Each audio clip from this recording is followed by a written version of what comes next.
Shri Krishna Chaitanya Prabhu Daya Kara More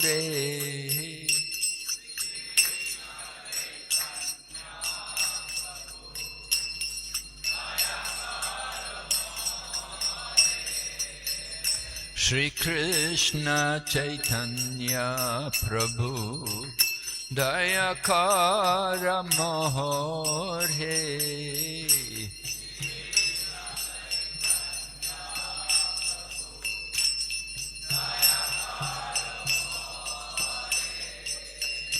Toma Bhina Ke Dayalu Jagata Samsare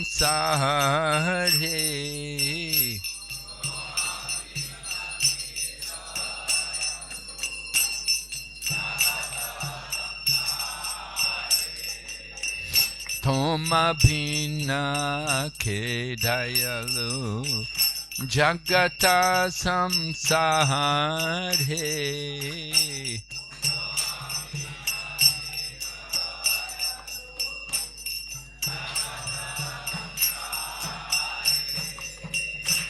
Hare Krishna, Krishna Krishna, Hare Hare, Hare Rama, Rama Rama, Hare Hare.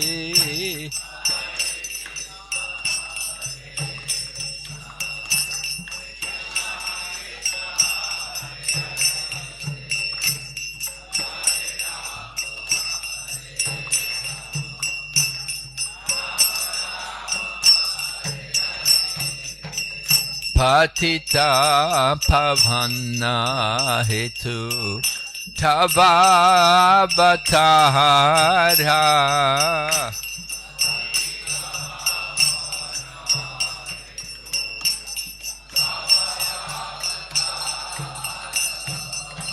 Mosamo Patita Prabhu Napae Beara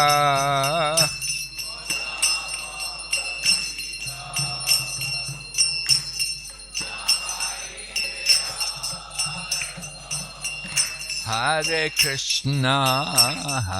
Krishna, Krishna Krishna, Hare Hare, Hare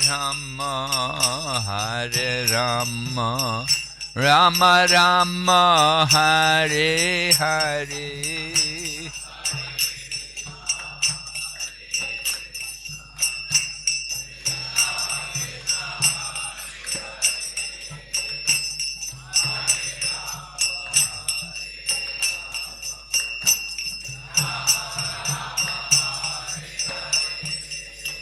Ha Prabhu Nityananda Premananda Sukhi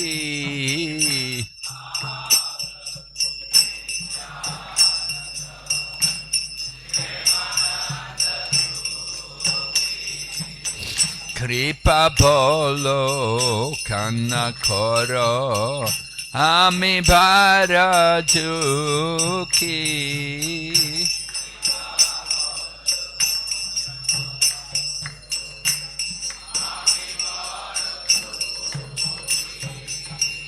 Hare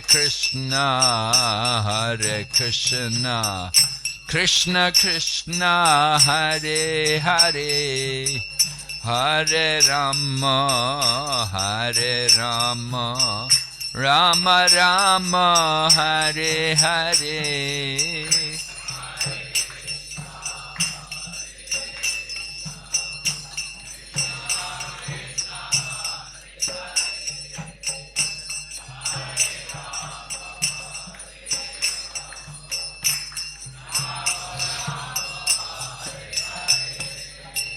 Daya Koro Sitapati Advaita Gosai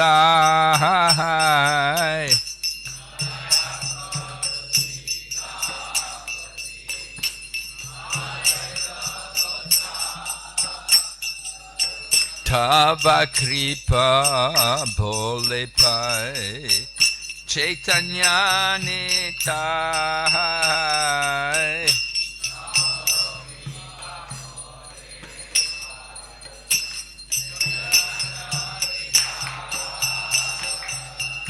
Hare Krishna, Krishna Krishna, Hare Hare, Hare Rama, Rama Rama, Hare Hare.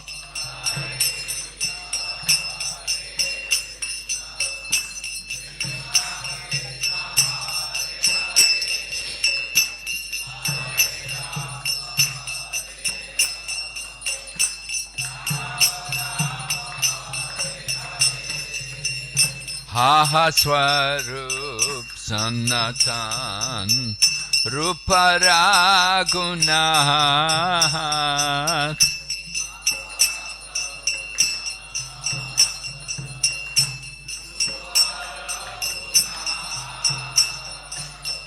Bhata Yuga Shri Jiva Prabhu Lokana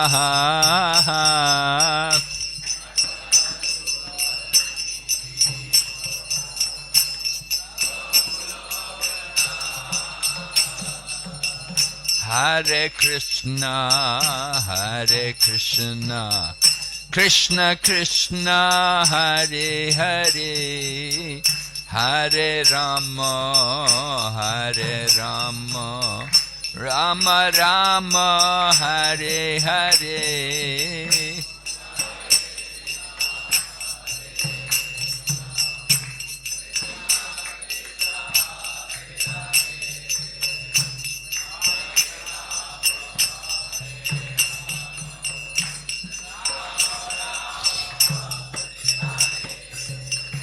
Daya Koro Shri Acharya Prabhu Srinivas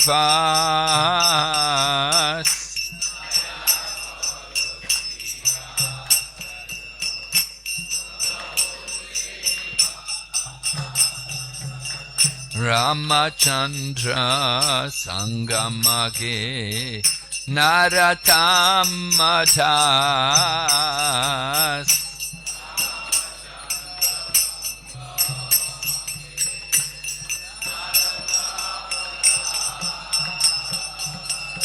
Hare Krishna, Krishna Krishna, Hare Hare, Hare Rama, Rama Rama, Hare Hare.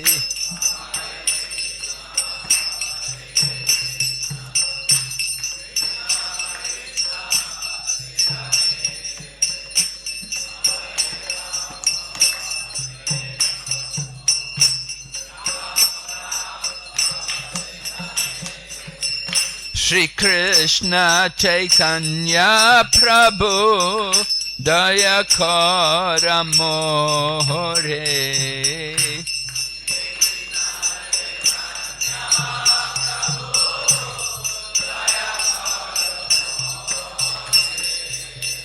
Toma Bhina Ke Dayalu Jagata Samsare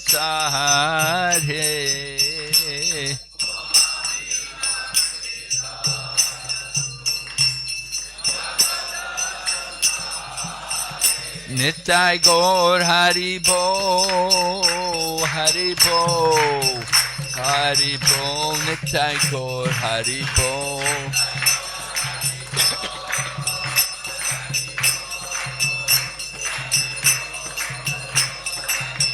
Nitai Gaur Haribo, Haribo, Haribo, Nitai Gaur Haribo.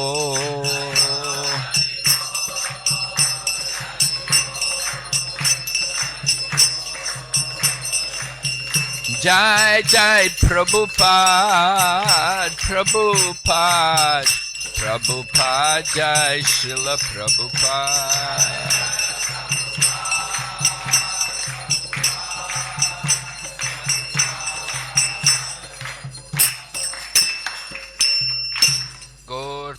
Premanande.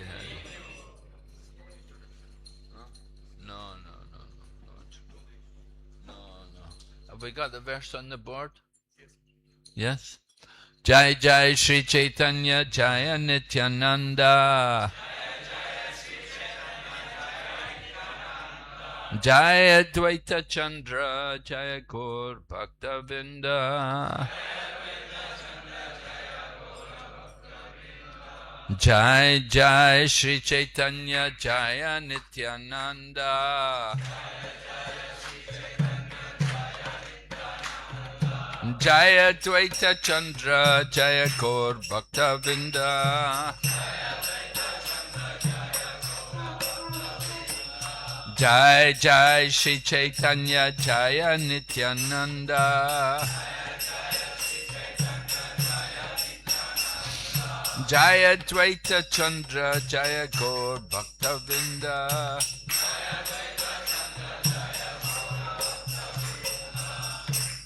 So this morning we're reading from the Chaitanya Charitamrita. This is Adi Lila, chapter 3, text number 49. Suvarna Varno Hemango Varangas Chandanangati Sanyasa Krich Chama Chanto Nishta Shanti Parayana Suvarna Varno Himango Varangas Chandanangati Sanyasa Kris Chama Shanto Nishta Shanti Parayana Suvarna Varno Himango Varangas Chandanangati Sanyasa Kris Chama Shanto Nishta Shanti Parayana.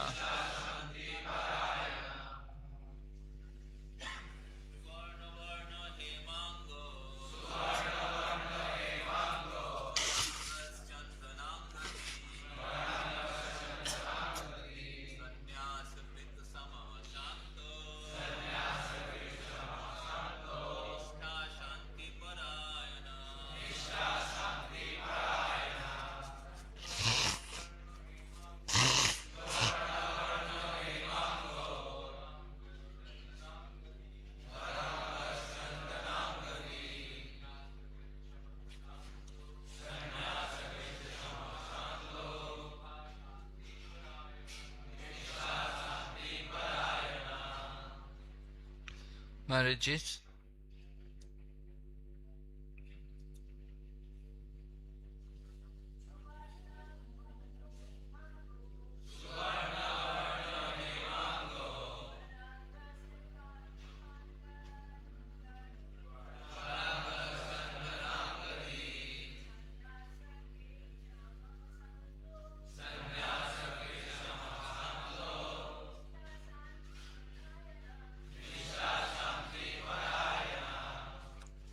Suvarna of gold, Varna having the color, Hema Anga whose body was like molten gold,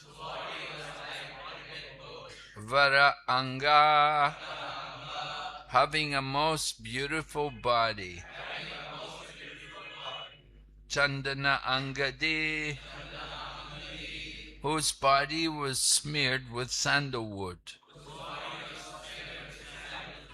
Sanyasakrit, practicing the renounced order of life, Sama, equipoise, Shanta, peaceful, Nishta, devotion, Shanti, and of peace, Parayana, the highest resort. Translation. In his early pastimes, he appears as a householder with a golden complexion. His limbs are beautiful, and his body, smeared with the pulp of sandalwood, seems like molten gold. In his later In his later pastimes, he accepts the sannyasa order, and he is equipoised and peaceful. He is the highest abode of peace and devotion, for he silences the impersonalist non-devotees. Purport by Srila Prabhupada. This is a verse from the Mahabharata, Dhanadharma Vishnu Sahasranam Stotra. In his commentary on the Vishnu Sahasranam, called the Nam Artha Shuddha, Srila Baladeva Vidyabhusan, commenting upon this verse, asserts that Lord Chaitanya is the Supreme Personality of Godhead, according to the evidence of the Upanishads. He explains that Suvarna Varna means a golden complexion. He also quotes the Vedic injunction, Yada Pashya Pashyate Rukma Varnam Kritaram Isham Purusham Brahma Yonim, Mundaka Upanishad 3.1.3. Rukma Varnam Kartaram Isham refers to the Supreme Personality of Godhead as having a complexion the color of molten gold. Purusham means the Supreme Lord, and Brahma Yonim indicates that he is also the Supreme Brahman. This evidence, too, proves that Lord Chaitanya is the Supreme Personality of Godhead Krishna. Another meaning of the description of the Lord as having a golden hue is that Lord Chaitanya's personality is as fascinating as gold is attractive. Srila Baladeva Vidyabhusan has explained that the word Varanga means exquisitely beautiful. Lord Chaitanya accepted sannyasa, leaving aside his householder life to preach his mission. He has equanimity in different senses. First, he describes the confidential truth of the personality of Godhead. And second, he satisfies everyone by knowledge and attachment to Krishna. He is peaceful because he renounces all topics not related to the service of Krishna.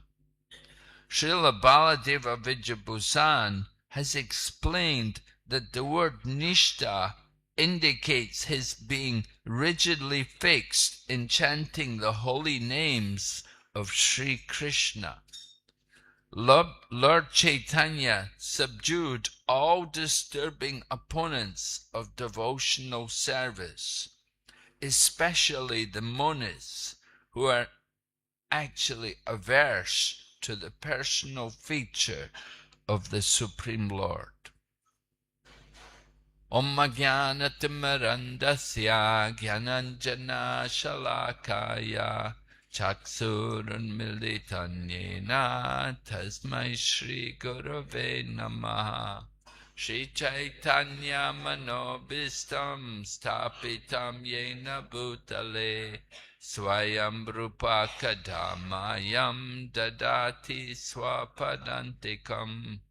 Vandeham Shri Guru Shri Yata Pada Kamalam Shri Gurun Vaishnavamscha Shri Rupam Sakrajatam Sahagana Raghunathan Vitam Tam Sajevam Sadvaitam Savadutam Parijana Saitam Krishna Chaitanya Devam Shri Radha Krishna Padan Sahagana Lalita Shri Vishaka Nitamscha. Hey Krishna Karana Sindhu Dinabandhu Jagatpate Gopesha Gopika Kanta Radha Kanta Namostate Tapta Kanchana Gaurange Radhe Vrindavaneshwari Vrishabhanu Sute Devi Pranamami Hari Priye Vanchakalpatarubhyascha kripa sindhu bhayevacha patitanam pavanebhyo vaishnavibhyo namo namaha. Nama om Vishnu padaya Krishna pristaya bhutale Srimati Bhakti Vedanta Swaminiti namine. Namaste Sarasati Devi Gauravani Pracharine Nirvisesha Sunyavadi Paschatya Desatarine. Jai Shri Krishna Chaitanya Prabhu Nityananda Shri Advaita Gadadhar Shri Vasade Gaur Bhaktavinda. Hare Krishna, Krishna Krishna, Hare Hare, Hare Rama, Rama Rama, Hare Hare. No need translation.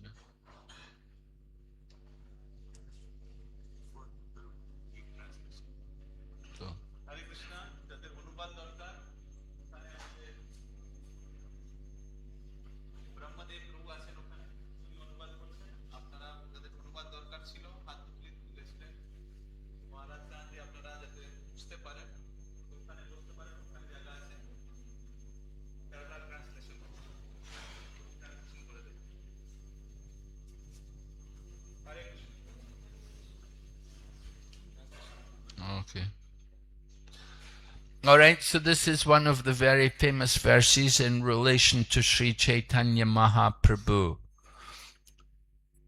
We recognize someone as an incarnation of the Lord based on scriptural evidence. The incarnations of the Lord are all described in Shastra, and they will describe the significant features and activities of the Lord. So, to support Sri Chaitanya Mahaprabhu's position as being the incarnation of the Lord in this age of Kali, it's important to have scriptural evidence. Yesterday we were speaking about how in the 11th canto, Maharaj Nimi had approached the Navyogendras, the sons of Rishabdev, the Navyogendras. Rishabdev had 100 sons. 9 of them were Bhagavat devotees. They were traveling and preaching the message of Bhagavatam. They're described as being the Navyogendras. So, one of them, named Karabhajana Muni, he replied to Maharaj Nimi, and he described the Lord's incarnations in each age. And he quoted Srimad Bhagavatam also, how at the time of the birth of Lord Krishna, Gargacharya had come to do the name-giving ceremony. And at that time, Garga Acharya had told how this child, Krishna, he comes in different ages with different color. And he said, in the Satya Yuga, he came the white color. In the Treta Yuga, he had the red color. Now, Dwapara Yuga, Lord Krishna, he was the blackish color. And in the future, he will have the yellow color. So here we see Chaitanya Mahaprabhu is described that his color is golden. And Suvarna Varna Himango, right?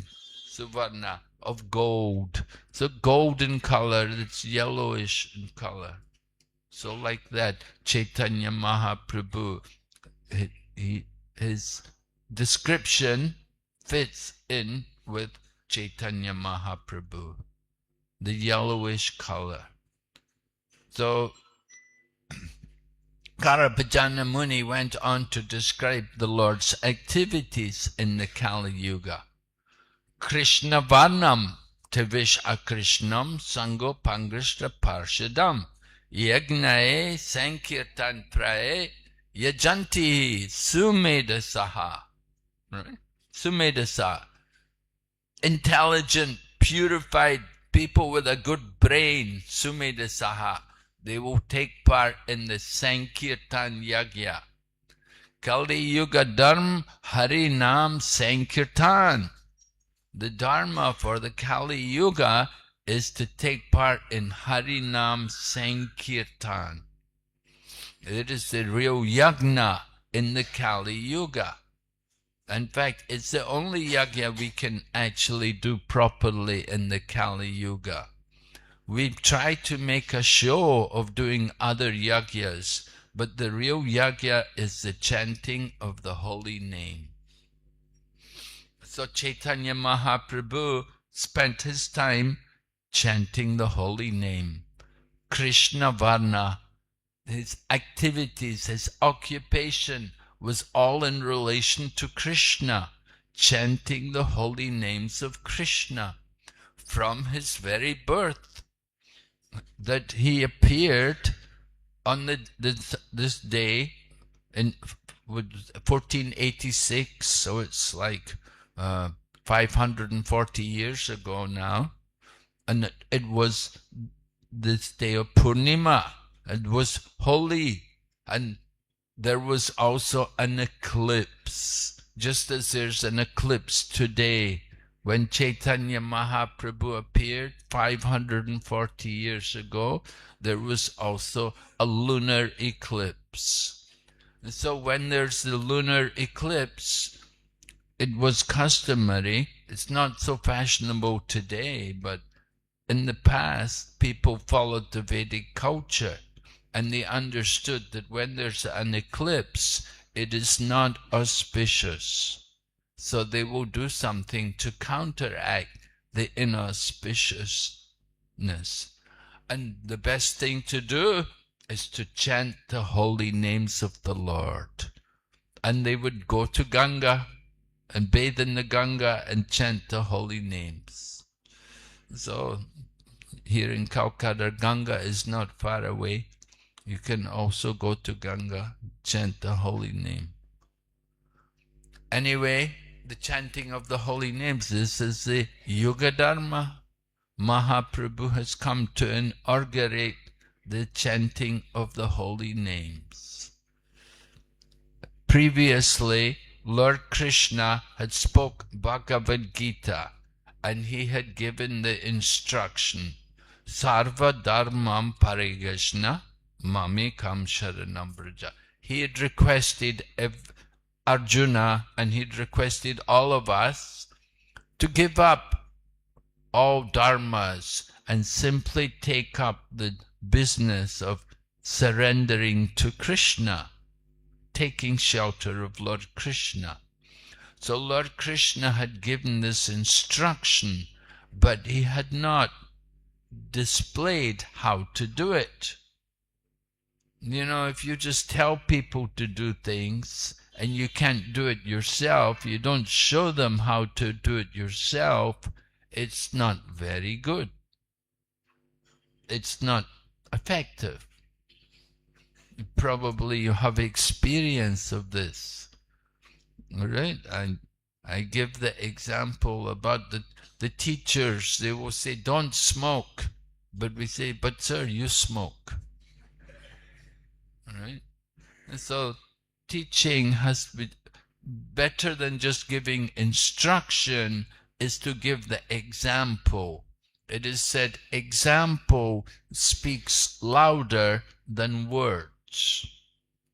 So Lord Krishna had spoken the words, and he had asked everyone to surrender, but he had not yet displayed how to do it. So he comes again. He comes in the Kali Yuga, and his purpose is to show everyone how to surrender to Lord Krishna. And that surrendering process is done through chanting the holy name, dancing, and taking Krishna prasadam. These very simple but very powerful spiritual activities actually give us the opportunity to awaken our real self and to become God conscious. Lord Sri Krishna wants to show everyone how to develop love of God. So Chaitanya Mahaprabhu is coming, and his business is similarly to show people by his own example how to develop love for God through the chanting of the holy names and through the topics, discussing constantly the activities, the pastimes, the qualities of Lord Sri Krishna. We say Chaitanya Mahaprabhu is Lord Krishna, but he has come in a different mood. He has come as a devotee. We have to understand why he came as a devotee. Well, first of all, in Chaitanya Charitamrita, Krishna Das Kaviraj explains how there is an external reason for the descent of Lord Chaitanya Mahaprabhu. That externally, you could say the Lord came because of his administrative duties, looking after the universe. We know from the Bhagavad Gita, Lord Krishna describes his duties in coming to the world. Paritranaya sadhunam vinaschaya.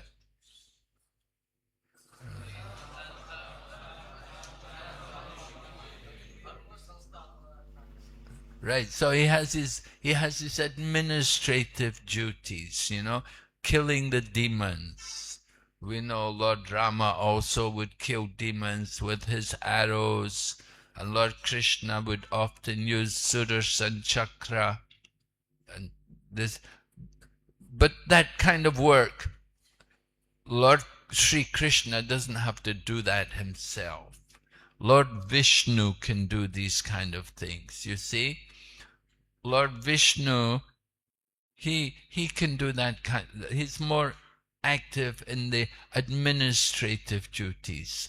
Lord Krishna, who is the Supreme Personality of Godhead, Swayam Bhagavan Sri Krishna, he comes for a very special purpose.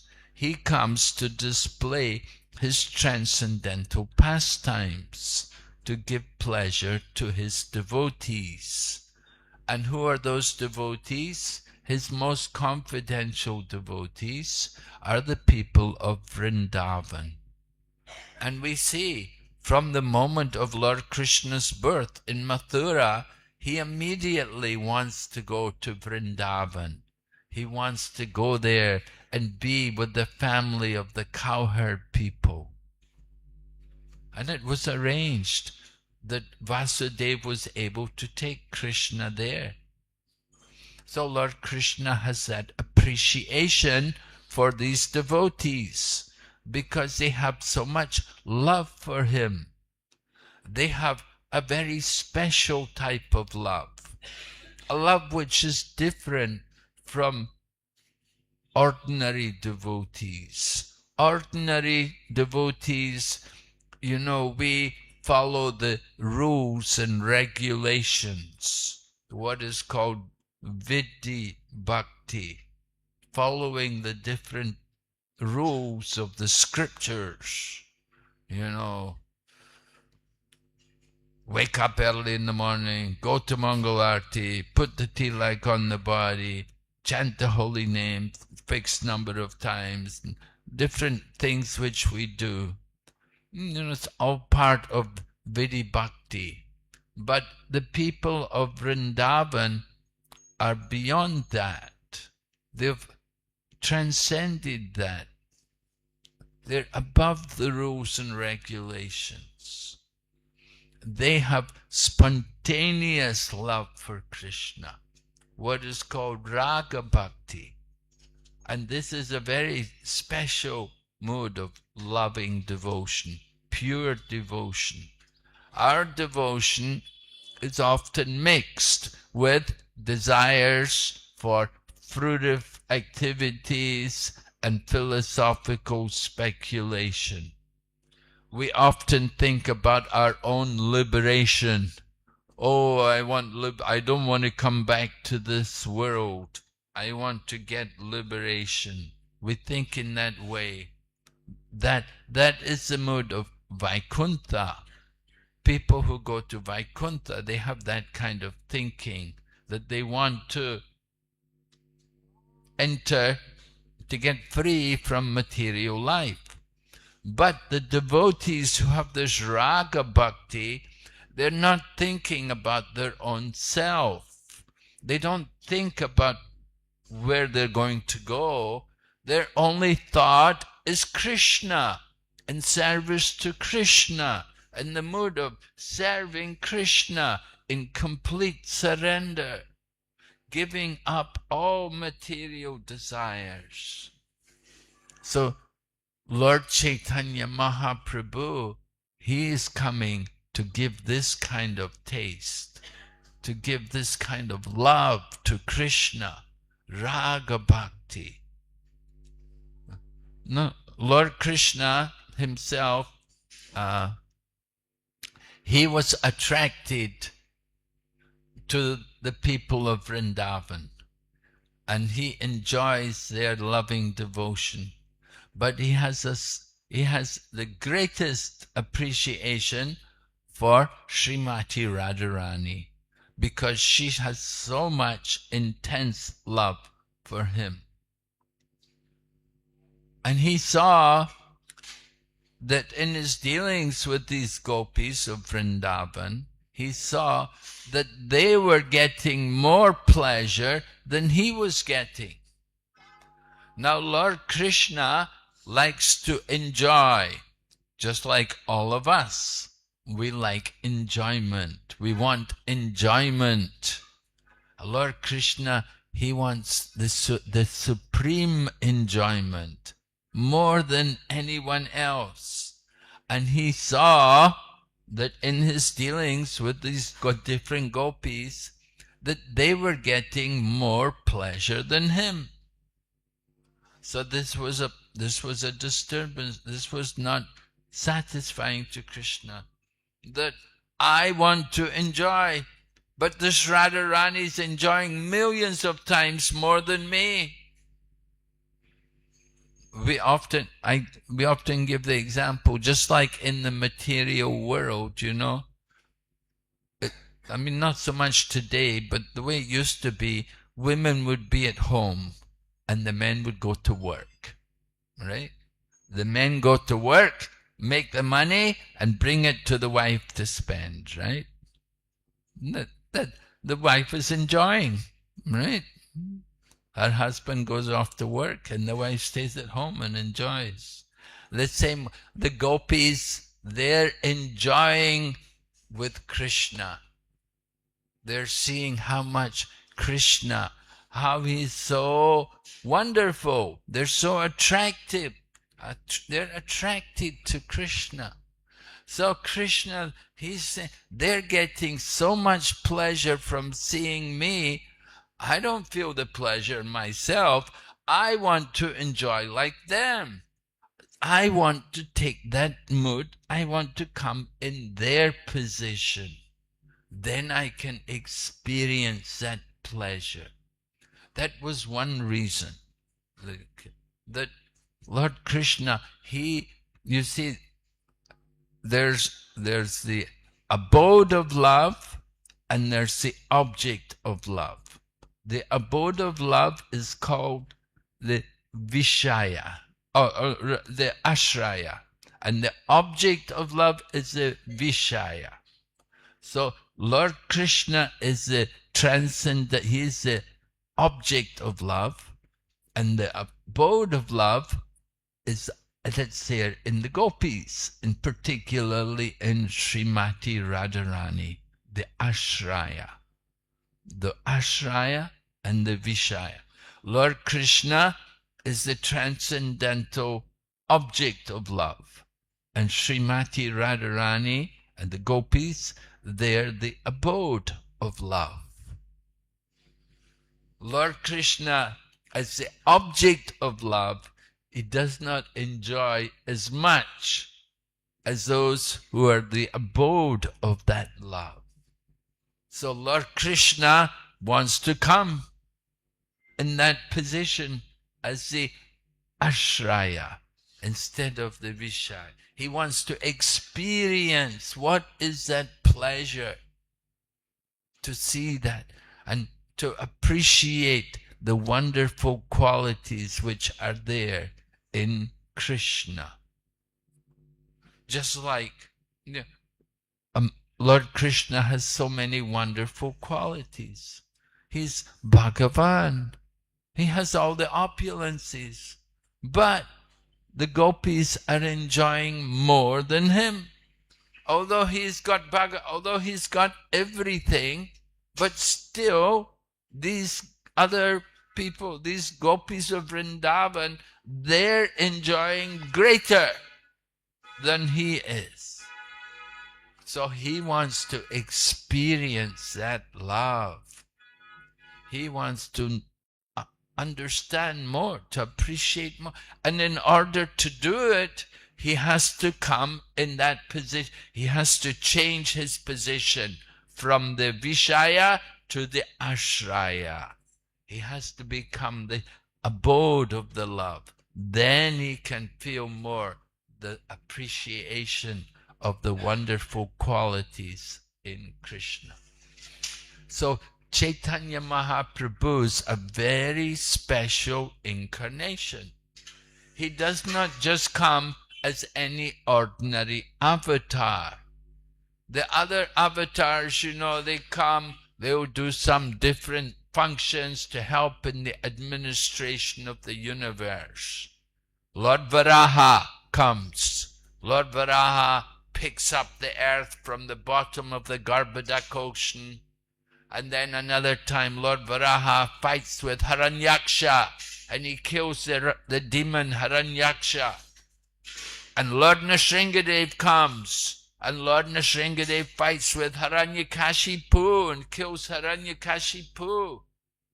And Lord Rama comes and Lord Rama has his astras and he kills so many different demons who are opposed, particularly Ravan and Kumbhakarna, these people, those who were disturbing the social order, threatening the great sages who were all living in the forest. They were always being harassed by the Rakshasas. So Lord Rama spent 14 years in the forest, and during that time he was able to kill many of these Rakshasas, so they could not bring any more disturbance.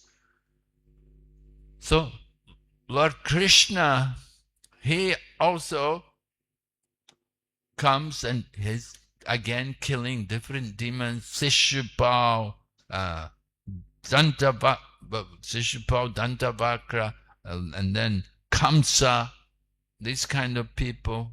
And he helped to kill Jarasandh, these different people who were threats to the social order. But Lord Krishna,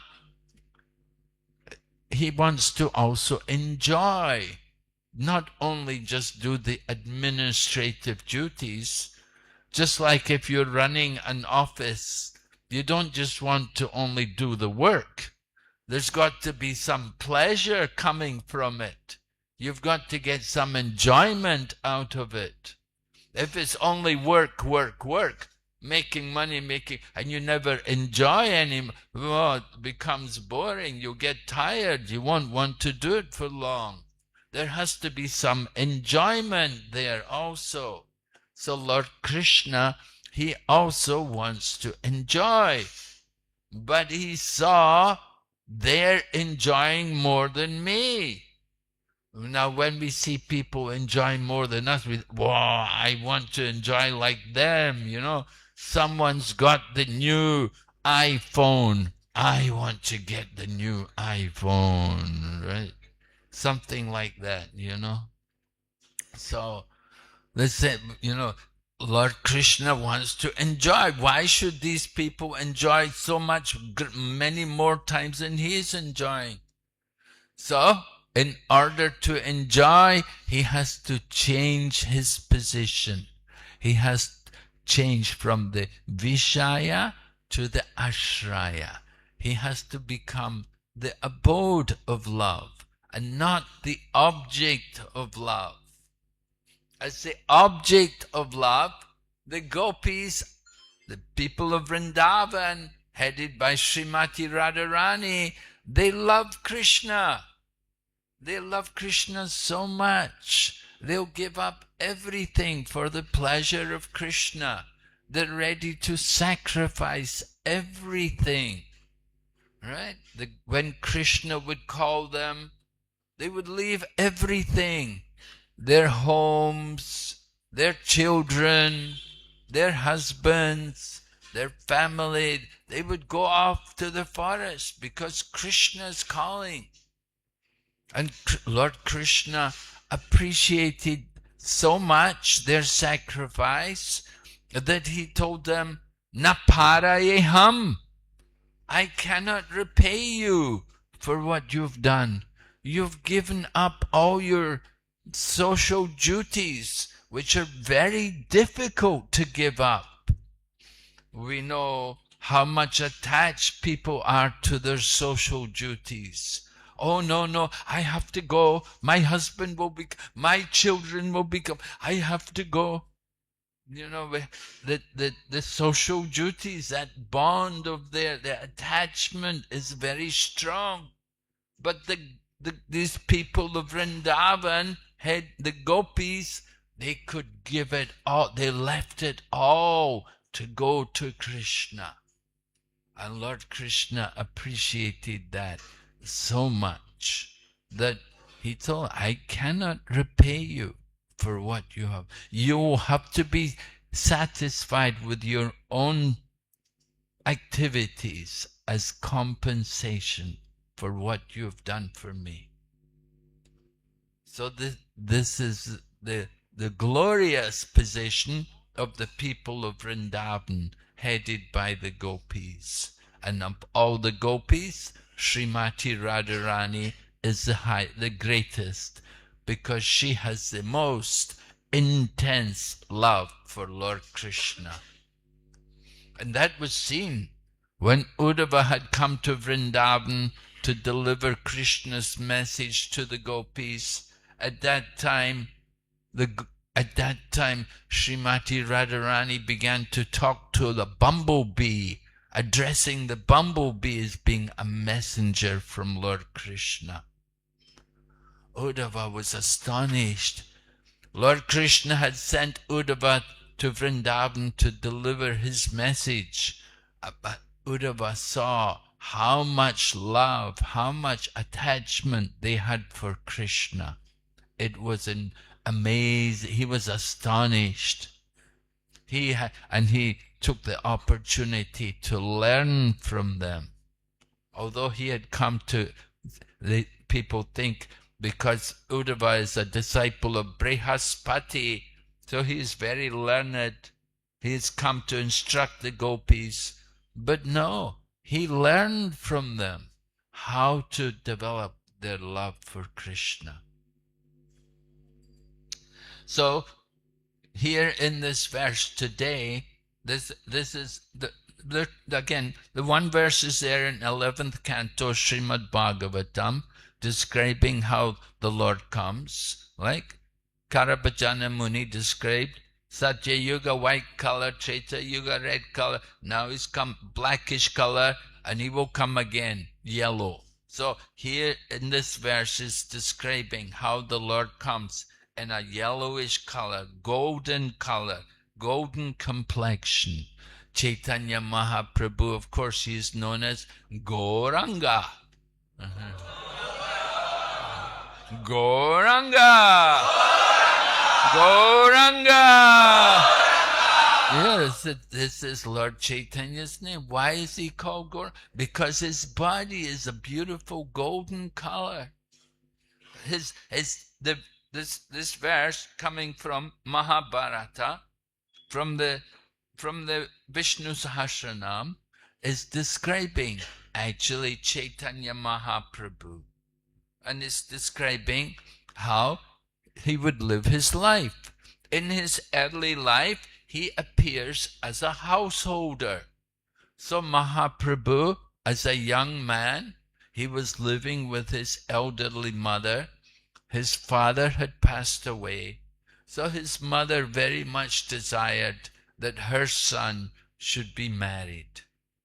Earlier, Mahaprabhu's elder brother, Vishwarup, had left home.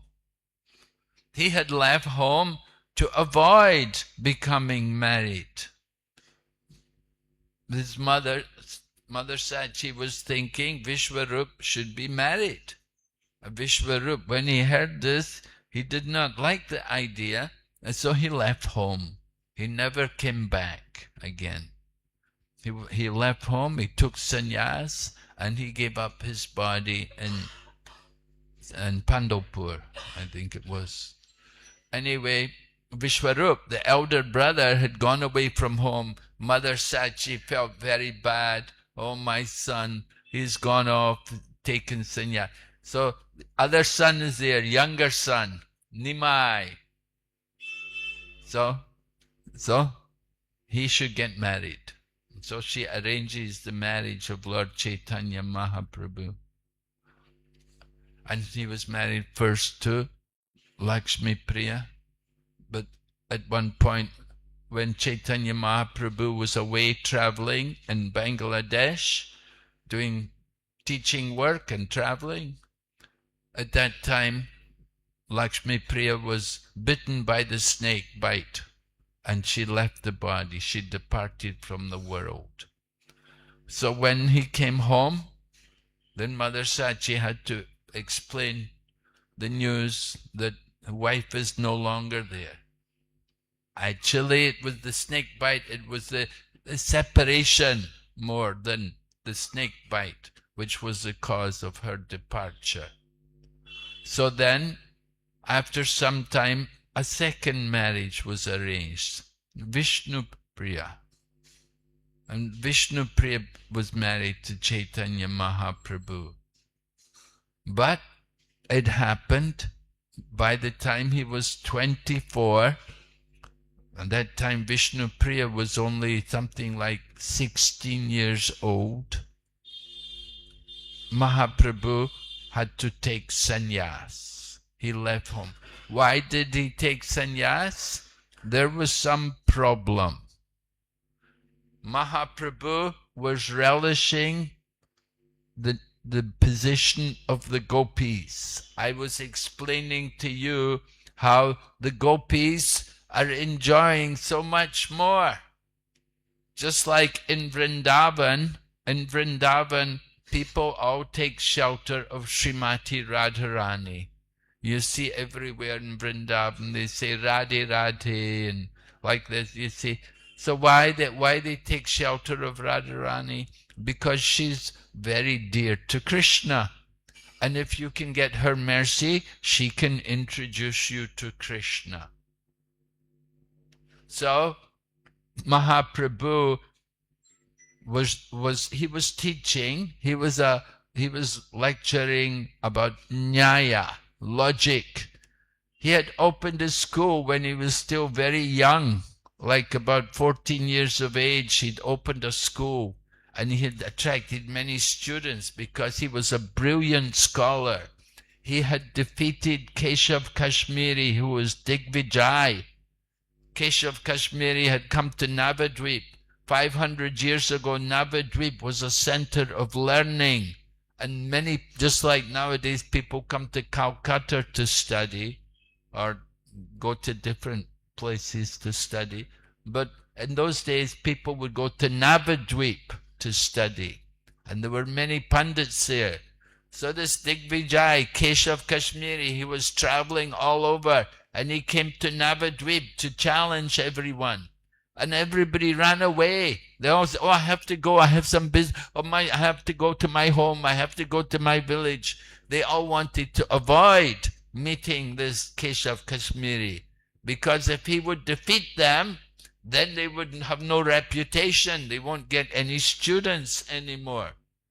But Lord Chaitanya, who is Nimai Pandit, he remained there.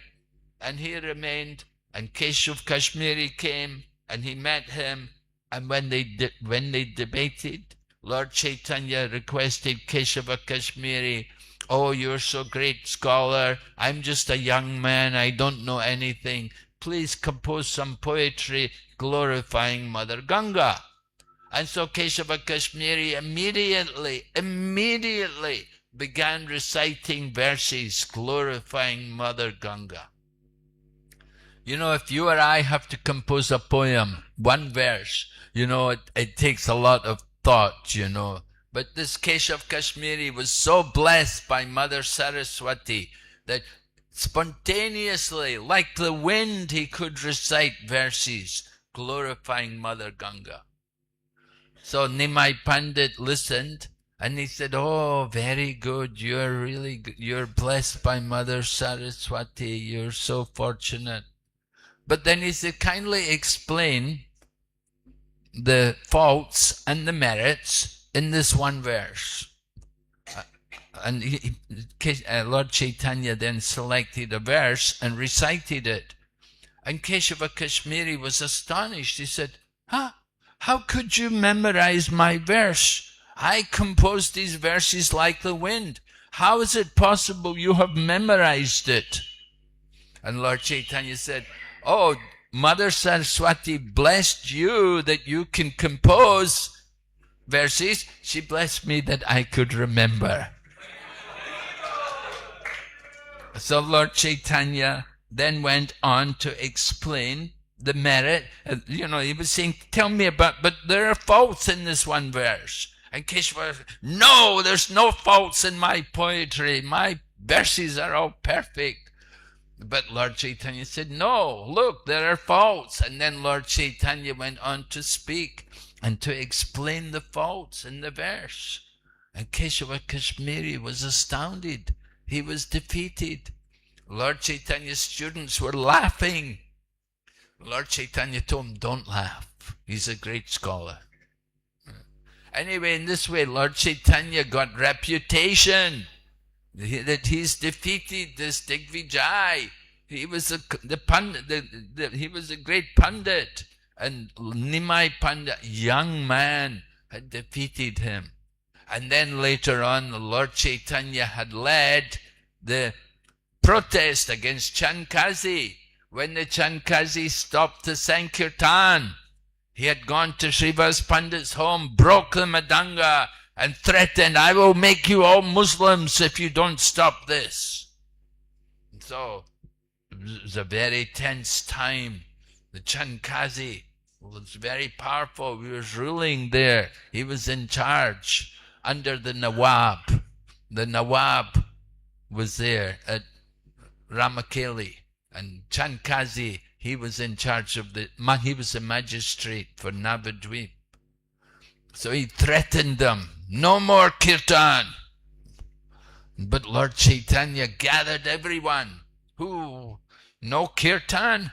We have to have kirtan. God, call everyone. And lakhs of people all came. And they had wonderful procession. And they went to the Chankazi's house. And Nimai Pandit came and met with the Chankazi. And he talked to Chankazi, and he got the Chankazi to agree that, yes, he said, never again will I stop the Sankirtan. He said, as long as I live and any of my descendants in the future, none of them will ever stop your Sankirtan. So that blessing is there even today. And Prabhupada said, in the time of partition, 1949, when there was so much tension between Hindu Muslim, I said, nobody in Navadvip stopped the Sankirtan. So the Chandkazi's blessing was there. So this was Nimai Pandit. He's a young man. He had got great reputation.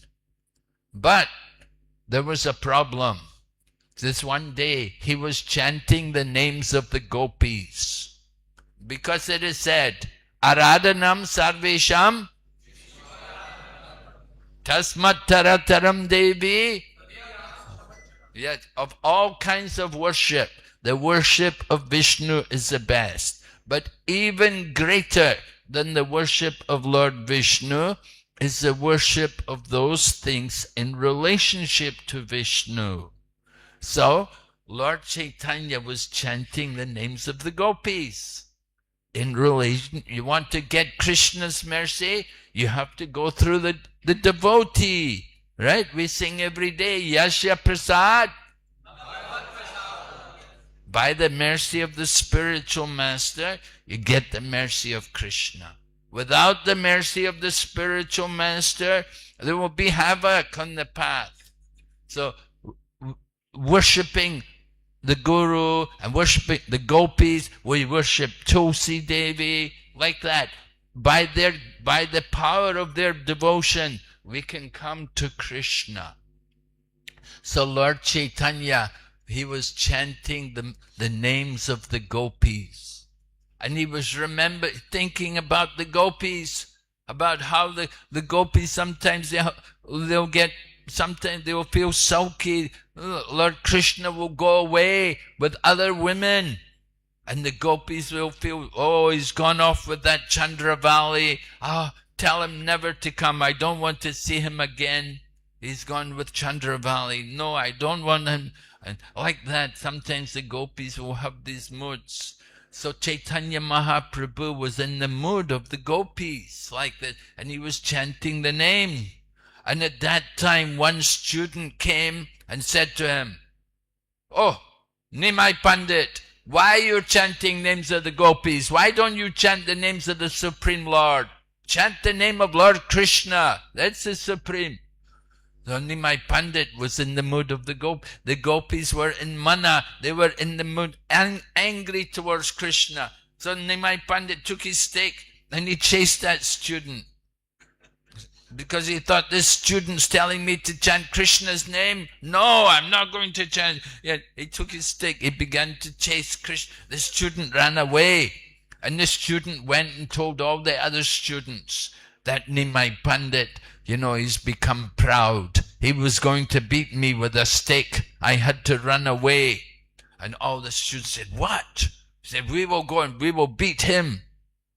So when Lord Chaitanya, Nimai Pandit, when he had understood this, he thought, I have come here to deliver everyone.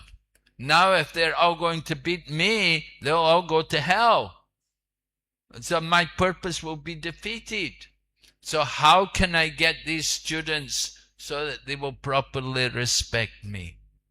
So he thought, I have to take sannyas. I have to renounce the world. Then they will respect. And so it happened. This was one reason why Mahaprabhu took sannyas. There was other reasons. Like one time, every night they were having kirtan at the home of Srivas, and they were having kirtan. The one Brahmana, one materialistic Brahmana, he wanted to come to the kirtan. But at this time, the kirtans in Srivas, they were not open to the public. They were for the devotees. When you have just your own devotees there, then there's more mood. Just like this morning, the kirtan's very nice because you're all devotees. But when you go to Rath Yatra or maybe this afternoon when the program comes, there'll be a lot more public there. The mood will not be the same. The mood is greater, it's more intense among the devotees. So Lord Chaitanya wanted, he was having kirtan in the home of Srivas Thakur just with the devotees. And this Brahmana, smarter Brahmana, he wanted to come. He said, I want to come. The Lord Chaitanya said, sorry, no, you can, we don't, it's not public, it's not for everyone, you cannot come. The Brahmana said, if I cannot come, then I will curse you. And he took his Brahmin thread, broke his Brahmin thread. He said, I curse you. You will never enjoy material life. Oh, would you like that curse? Right? You will never enjoy material life. Right? You want that curse? Mahaprabhu thought, oh, Haribol. Very nice. Huh? So then, if you don't want to enjoy material life, better take sannyas. So Mahaprabhu did that. He went off and he renounced the material body, the material life. He gave up his household life. If you go to Mayapur, there's the one place near Doya Ghat. Near Doya Ghat, where Mahaprabhu entered into the Ganga. He swam across the Ganga and then went to Katwa. And he went to Katwa. Keshava Bharati's ashram was there at Katwa. And Mahaprabhu went there and took sannyas. So, as a young man, he was a householder. But then, in the older age, he accepts the sannyas. His later pastimes, right? First 24 years were spent in the family life. And then 24 years in sannyas. And of these 24 years, 6 years were spent traveling around India, walking to all the holy places and visiting different places and giving the holy name. And then he came back to Jagannath Puri and stayed 18 years in Jagannath Puri. So the Mahabharata describes Chaitanya Mahaprabhu's mood, that he is equipoised and peaceful. That's important, right? We have to be peaceful. We have to be satisfied in Krishna consciousness, not that we're always agitated. He is the highest abode of peace and devotion, and he silences the impersonalist non-devotees. So Chaitanya Mahaprabhu taught us Mayavadi Aparadi, that those people who present the Mayavada philosophy, they are offenders to Lord Krishna. So Lord Chaitanya Mahaprabhu spent, although he was initiated in the line of Shankaracharya as a sannyasi, he did not associate with the other sannyasis who were in that line, because they were all Mayavadis, and he knew they're offender. But still it happened at one point when he was in Varanasi. At that time, Prakashananda Saraswati was there, with many other sannyasis in that line of Shankaracharya. So Mahaprabhu did not associate with them. Mahaprabhu spent his time simply chanting the holy name and dancing. Even though he'd be alone, he would do Sankirtan. Have you been to Varanasi? If you go to Varanasi, you know the very narrow streets, very narrow place. So like that, you can walk, give the holy name. Mahaprabhu was there dancing and chanting. And the Mayavadi sannyasis condemned him. They criticized him. They said, oh, he is a sentimentalist. He's just singing. And people often say that about us, that they see us singing and dancing They say, oh, just sentimentalist people singing, and they think this is a sentimental movement.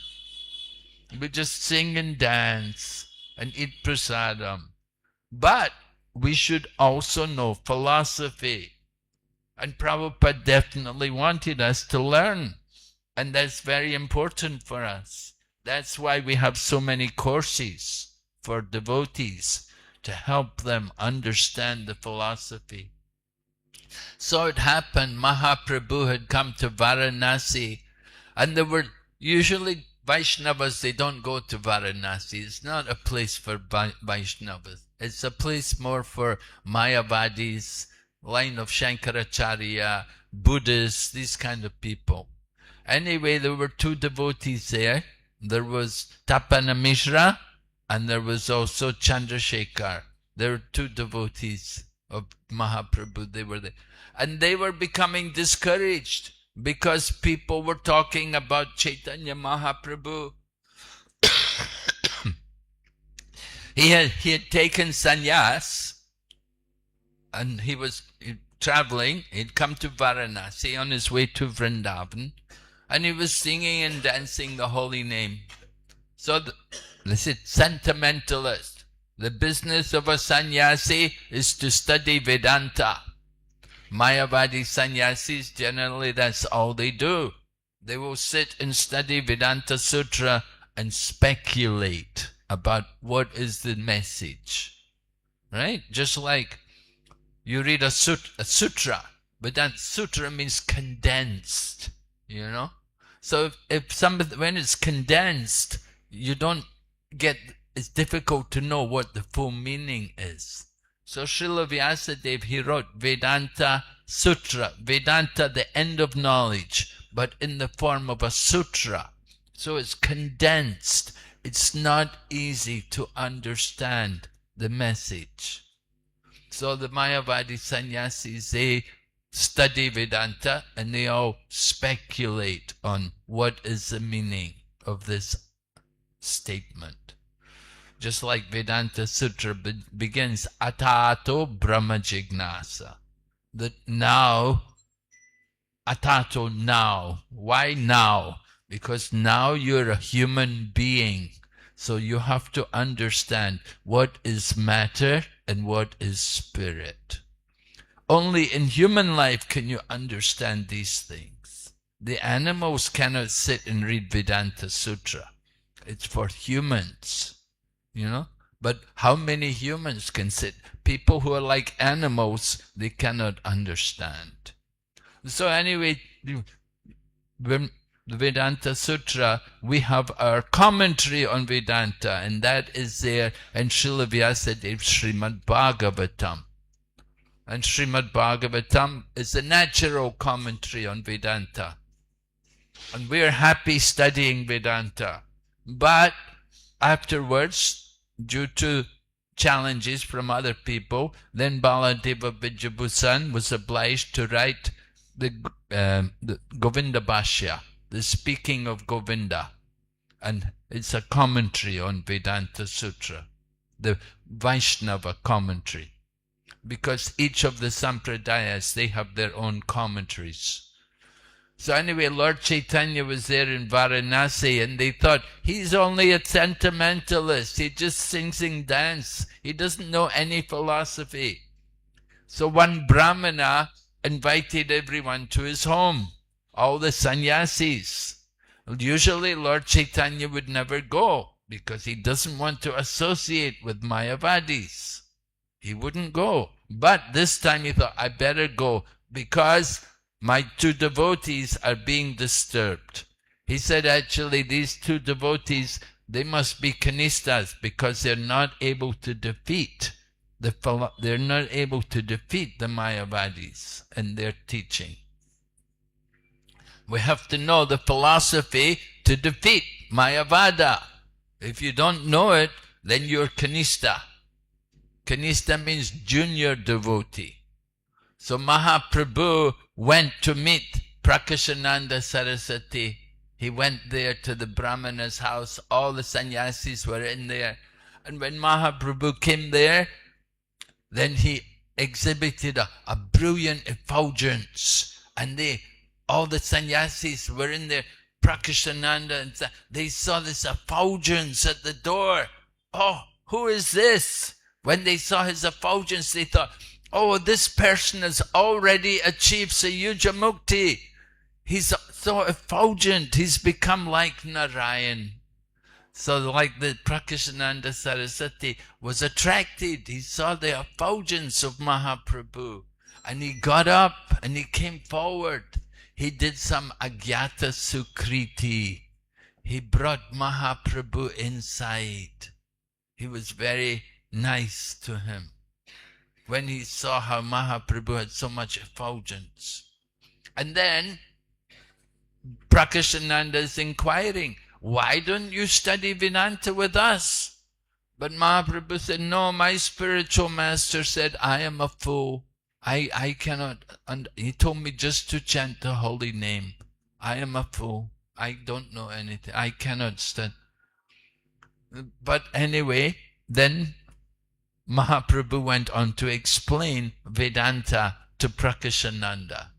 He explained, although he was saying that I cannot, actually he knew everything, because Chaitanya Mahaprabhu is none different from Lord Krishna, and Lord Krishna said, Vedanta Krit Veda Ved Eva Chaham. I am the author, I am the compiler of all the Vedas. So certainly Mahaprabhu knows all the Vedas, and he could explain it all also to Prakashananda Saraswati. And he convinced all the Mayavadi sannyasis.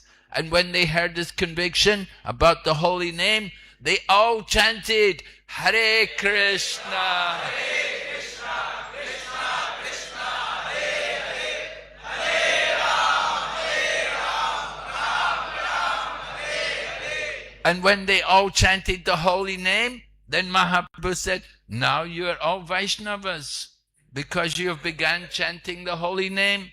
And usually Mahaprabhu would never take prasad with them. He would never associate. But now they've chanted the holy name. He said, distribute prasad. Let's all take prasad together. Though this was Mahaprabhu, he associated with them. He took prasadam with them because they had chanted the holy name. So this is the business of sannyasi. You see, get people to chant the holy name. So Mahaprabhu, as a sannyasi, he was doing that. Every day there would be Sankirtan. Every day in Jagannath Puri, he would have Harinam Sankirtan with all the devotees. Discussing philosophy, that was only with a very few special souls. But for everyone, the holy name, the Sankirtan movement, that's very important, very powerful. So Mahaprabhu, his life it's all exactly described there in this verse from the Vishnu Sahasranam. So this is a very important verse. It's evidence that Mahaprabhu is the Supreme Lord himself. And he has come in the Kali Yuga to establish the Yuga Dharma, the chanting of the holy names. Okay? So maybe we'll take some questions. Yes, Prabhu?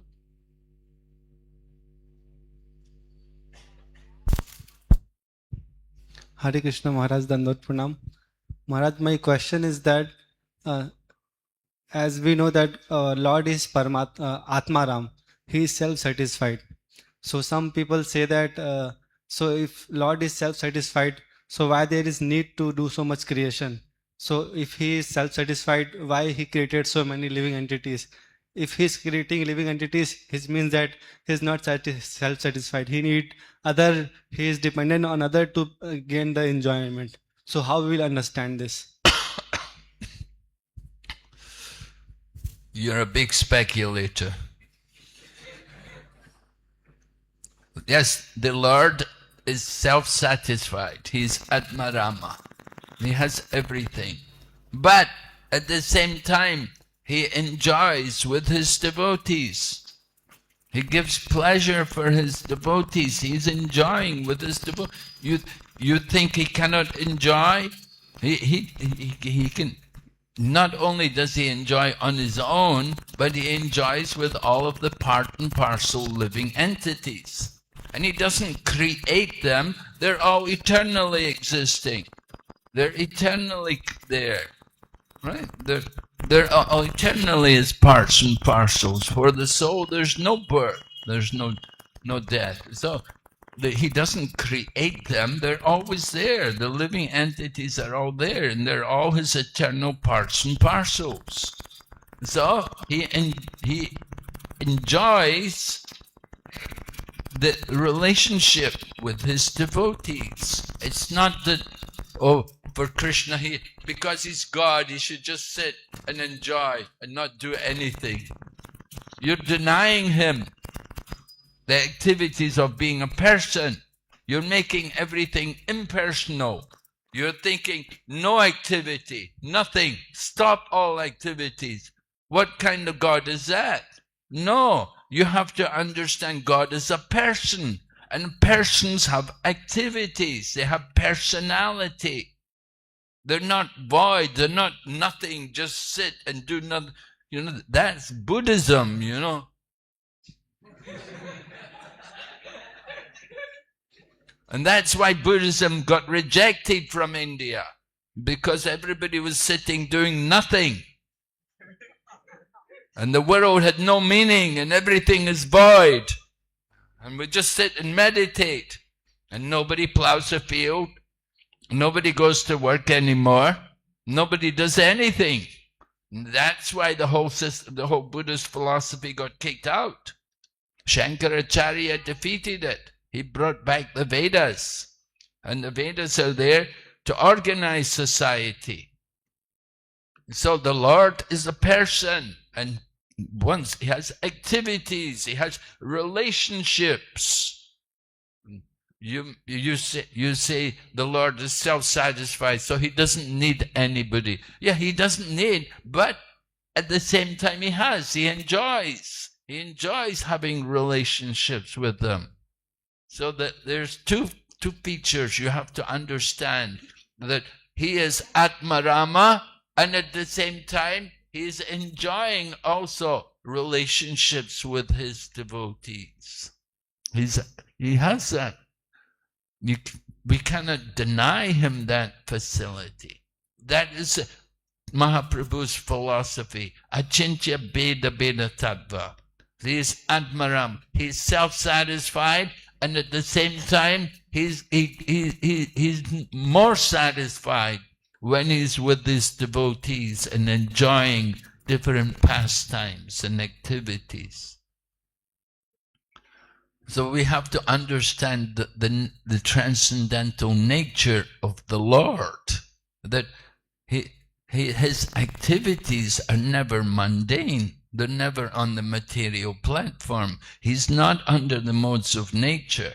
He's the controller of the material nature. And he comes into this world to attract all of us to go back to the spiritual world. And in the spiritual world, there are also activities. There are relationships. It is not just simply a oneness, a merging, and no activity. That is just impersonalism. That is very dry. You know, people who take to that kind of philosophy and want to make everything one or everything zero, they cannot maintain it for very long because they get bored. Nothing to do. No variety. No, we need variety. We need relationships. And we need to experience these things on the transcendental platform, not on the mundane level, not material. We're thinking everything in terms of matter, material relationships. But try to understand there are spiritual relationships with Krishna, with the Supreme Lord in the center, and his devotees serving him. So that is the source of greatest.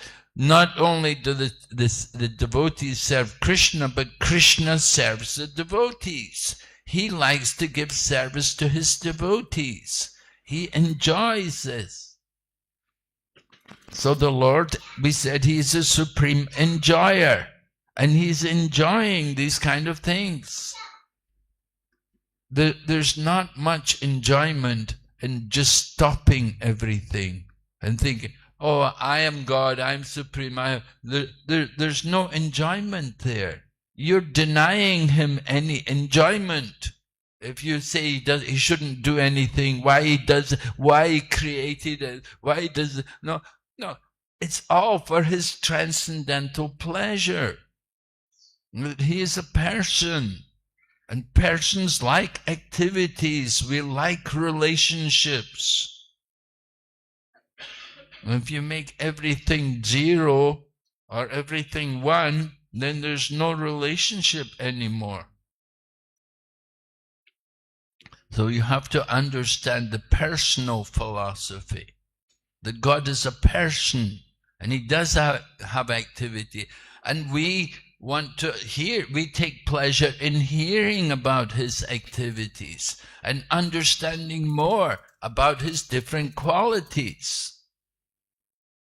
That is, Atmarama Sloka said, Atmaramas Chamunayo Nirgranta Aperukrame Kurvanti Ahaitakim Bhaktim Itam Bhuta Guno Harehe.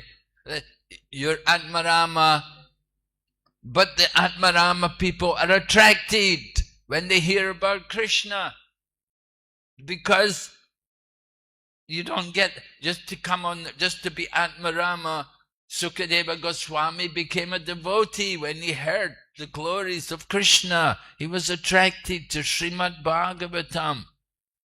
And the 4 Kumaras were Brahmagyanis. They were fixed on the platform of Brahman. But then they saw Krishna. They smelt the aroma of the tulsi leaves from the lotus feet of Lord Padmanabha. And they experienced a change, a transformation in consciousness. They became devotees. So Atmarama, this is what, you see, the Mayavadis, they could not understand it. How is it somebody who is Atmarama, they can be attracted?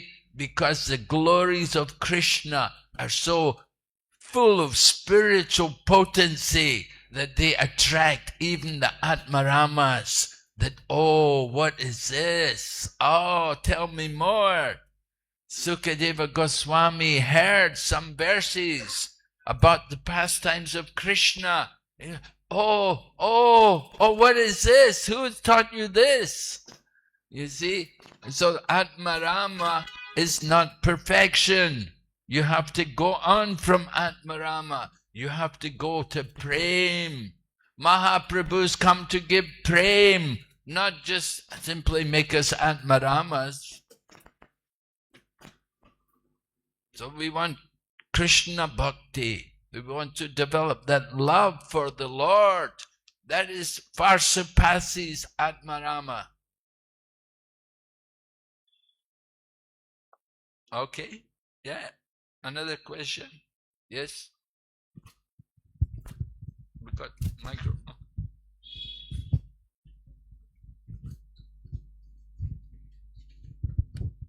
Thank you, Maharaj, for the wonderful class. I know of one person. He's Mayavadi, but very attracted to chanting the holy name of Hare Krishna. And I don't live here, but my wife and I run a sangha, and we thought we'll invite him so he can hear in the Bhagavatam or Bhagavad Gita that we go through in our sangha. But then sometimes he brings up his own conceptions.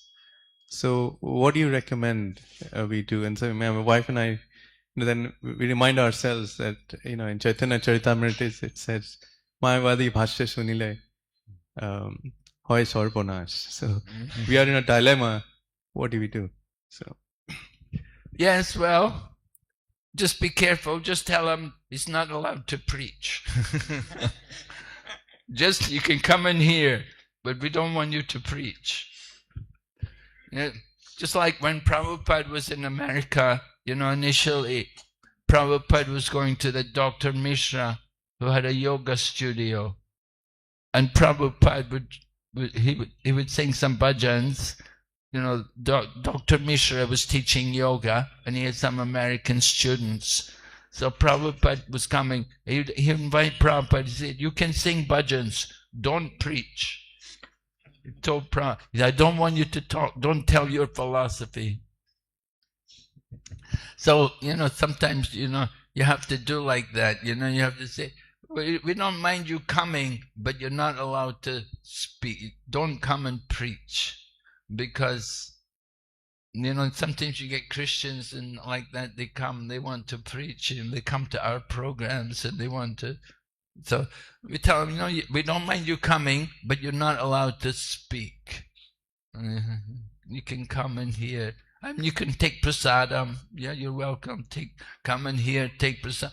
But if they're going to come and try to give their own philosophy, it's not what we want. Yeah, you have to be careful of that. So it's a problem. We want to be merciful. Yeah, we invite everyone. Come and hear, but you're not here to preach. You want to preach, make your own center. Go and make your own place. But okay, thank you, Maharaj. Yes. Hello, Hare Krishna. Hare Krishna. Hare Krishna, His Holidays, please accept my humble obeisances as your lotus feet. Thank you for sharing the nectar of Gaur Prem and showering it on all of us. My question is that when Krishna took the form of Mahaprabhu, he came in mood of Srimati Radharani. But as a sampradaya, we are discouraged even to greet somebody with Radhe Radhe. So why is it like injunction as per our sampradaya, or there is some deeper insights or meaning in the Shastra, if you could enlighten? And the other question was that Mahaprabhu in Srivasangan, he closed all the doors when he was doing Harinam, but same Mahaprabhu, when we find him in Rath Yatra in Puri, he is distributing that Harinam to everybody. So how should we understand this Mahaprabhu in both these two modes? Thank you. Okay. Yes.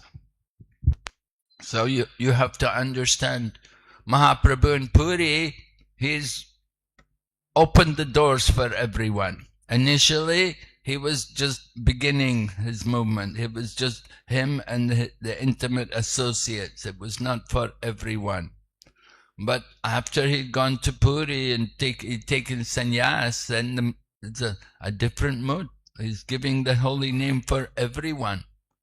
But initially he wanted to relish the holy name with his devotees, first of all. So the mood changed.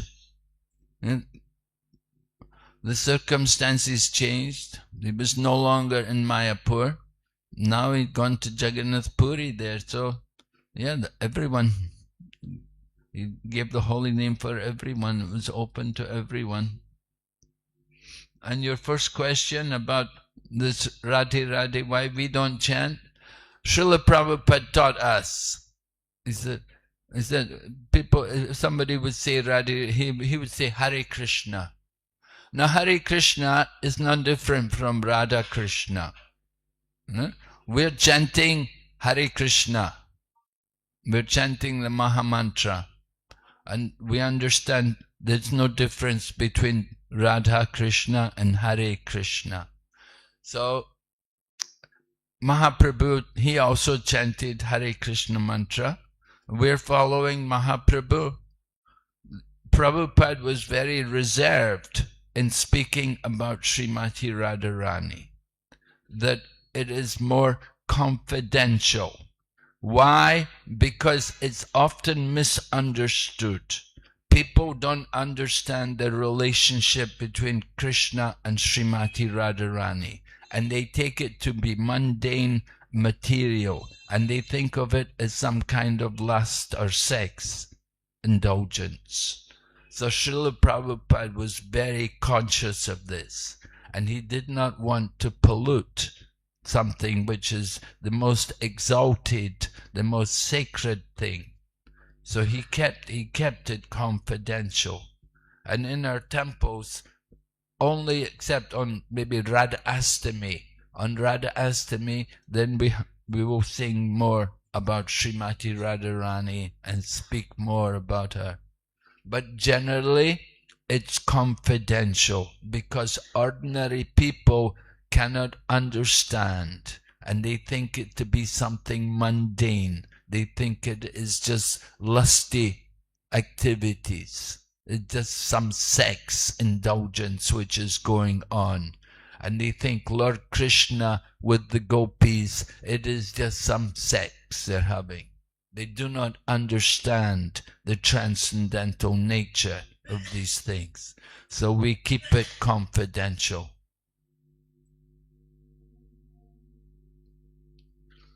All right? Any? Yes? Prabhu, Hare Krishna. Mahaprabhu has stated that about Bheda-bhed. Hare Krishna. Ajay. Oh, okay. Ekane. Okay. Yeah. Mahaprabhu, I want to know, please explore about Mahaprabhu's Bheda-bhed Tattva.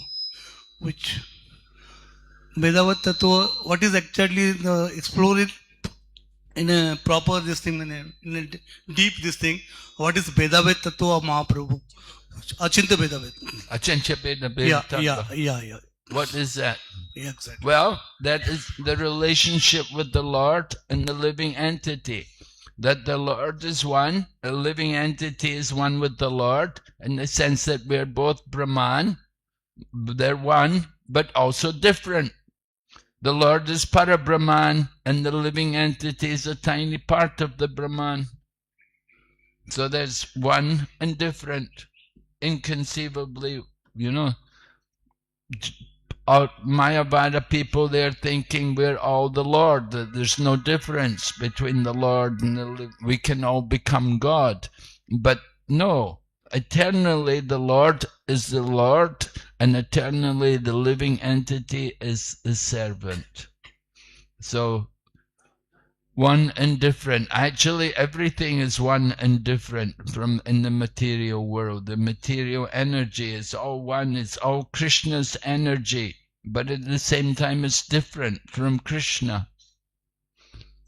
So this is a teaching of Mahaprabhu. This is the Siddhanta, that everything is one with the Lord. It's His energy, His property. At the same time, it's different from Him. There's the Lord and His energy. And so the Lord and His energy are one, but they're also different. So this is the philosophy which Mahaprabhu established. The other Vaishnavas each have their own, like Sri Vaishnavas, Vishista Dvaita. And so there's some differences there in the Siddhantas. But they all agree. There's one Lord, and the living entity is the servant. Vaishnava philosophy means one Supreme Lord, and the living entity is the servant. Mamivam sajiva loke jiva bhuta sanatana. Manashyastani indriyani prakriti stani karshati. Right? The living entities are all eternally the parts of the Supreme Lord. Jiva Bhuta Sanatana. Mam Evamsha Jiva Bhuta Sanatana. We're eternally connected with the Lord. But we're parts. We're not the complete. We have one in quality, different in quantity. So this is Achintya Bheda Tattva.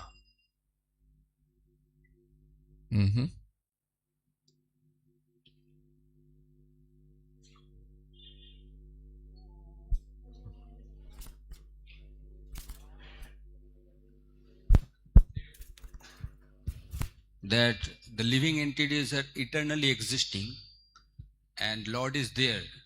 So from that means it is unborn or not created. And from where it came then? How we can understand that? From where it comes, the living entities, the living entities are coming from the body of Mahavishnu. Right? When there's annihilation, living entities all enter into the body of Mahavishnu. They remain in that condition until again creation takes place. Then they come out from the body of Mahavishnu. You're asking when did they begin? But there's no beginning. There's no beginning. They're eternal. Just like when did he become God? No, he's always God. He's always God. And the living entities, we're always there. There's no time. You cannot say that, oh, God, he became God, like sometimes you say, oh, he became God 2,500 years ago. No. He's always God.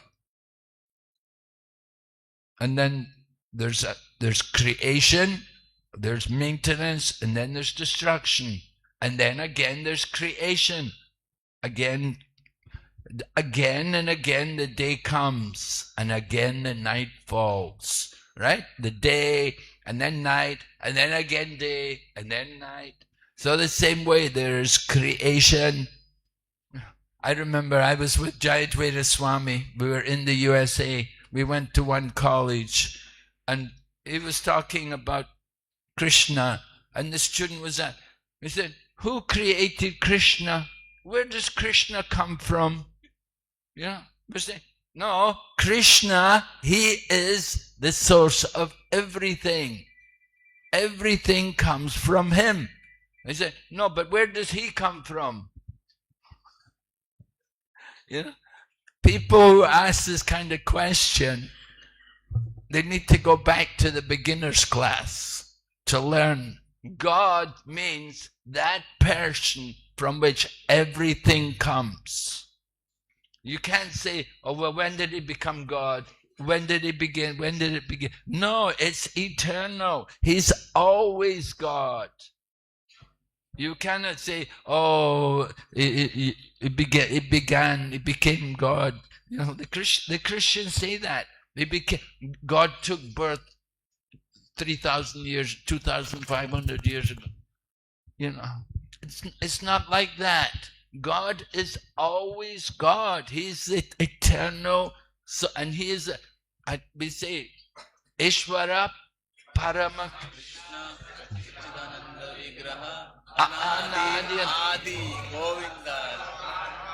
Anadi Adir Govinda. He's the cause of all causes and the origin of all origins. You can't say, well, where does he come from? No. You cannot ask that question. You have to go back to the beginner's class. God, everything comes from him. He is the beginning. Everything is coming from him. It's an important point for people to understand and to be very clear about, that there's nothing which does not come from him. It's all him. It's all his energy. He is the original person. And we are all living entities. We are also eternal. Many, many births both you and I have had. Lord Krishna is telling Arjuna, I can remember, you cannot. But we have had many births. Krishna remembers, we don't.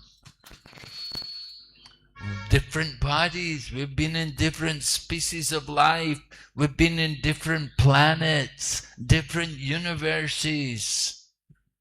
Now, try to understand, we're so fortunate. We have come on this earth planet only 500 years after Lord Gauranga, we should take advantage of his message to become Krishna conscious and to get out of the wheel of birth and death.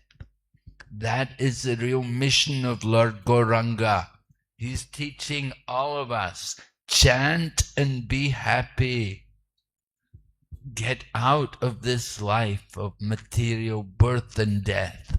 And go back to Godhead and be with Krishna. Okay? One last question? Oh, yes.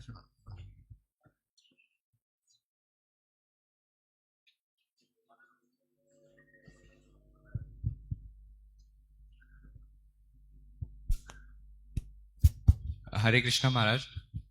Today is appearance of Chaitanya Mahaprabhu, so it's a new year for the Vaishnavas. So every new year we take some resolutions that we'll chant Prabhupada books, read and chant sincerely and follow four holy principles. But as the time passes, sometimes the situation changes many times and we are not able to maintain our commitments. So how can we be strong towards our commitments that we take on this new year? Well, you make some commitment, write it in big letters and post it on your wall to remind you. You have to hear again and again. You have to be reminded. Come to temple regularly and see the activities. Remind yourself. You make some commitment, you should keep it. It's very bad if you make some commitment and then don't keep that commitment. It's not good. Just like people gave commitments for TOVP, right? Gopal Krishna Maharaj, he had many wealthy disciples, you know, and they asked them all for commitments for the TOVP. So they made commitments, but then they didn't give the money. So Gopal Krishna Maharaj told them, he said, you know, you made the commitments, you have to give, you have to keep your commitment. So the same way, we commit ourselves, we make some vow, 4 regulative principles, 16 rounds, we have to be committed to this. We have to, it should be without hesitation that we have to do these things. And if you make some commitment to do something, to distribute books or whatever, or to do some seva, we should do it. We should keep that vow. It's very important. We don't want to give up any vow which we've made, especially make a vow in front of the deities, in front of the Vaishnavas. So it's very important to keep that vow. It's not pleasing to Krishna if we make some vow and then we don't keep it.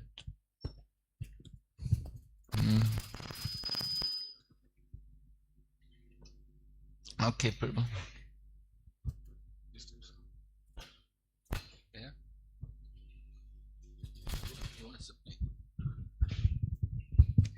Hare Krishna Maharaj, Dandavad Pranam. I have one question, Maharaj. Krishna says in Bhagavad Gita that we should surrender unto him, and we also hear that we should surrender unto our gurus. But we also hear that Jiva has some independence, and due to the independent nature, we sometimes find ourselves in some difficult or uncomfortable situations. So how to overcome this, and how to practice surrender given that thing? Well, you have to expect there will be difficulties. Don't think there won't be any difficulties just because you've surrendered. No. Surrender means that you will accept any difficulties which come and go on with your devotional service. Surrender means to put up with all the difficulties and go forward. The Pandavas had many difficulties. Kunti had difficulties, Draupadi, Prahlad, they all had difficulties. But they didn't give up Krishna consciousness. They remained strong. So you cannot think there will be no difficulties because I've surrendered. Now I've surrendered, so I shouldn't get any difficulties. It's not like that.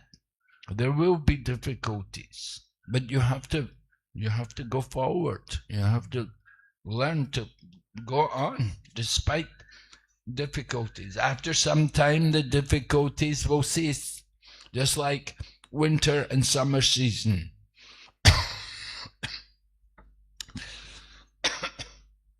So happiness and distress, it comes and goes.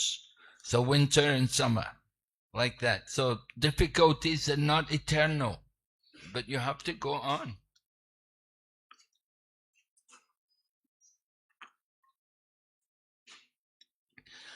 You have to have that determination.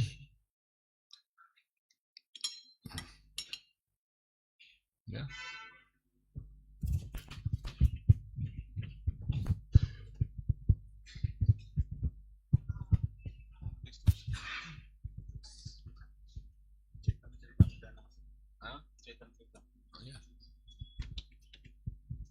হরে কৃষ্ণ।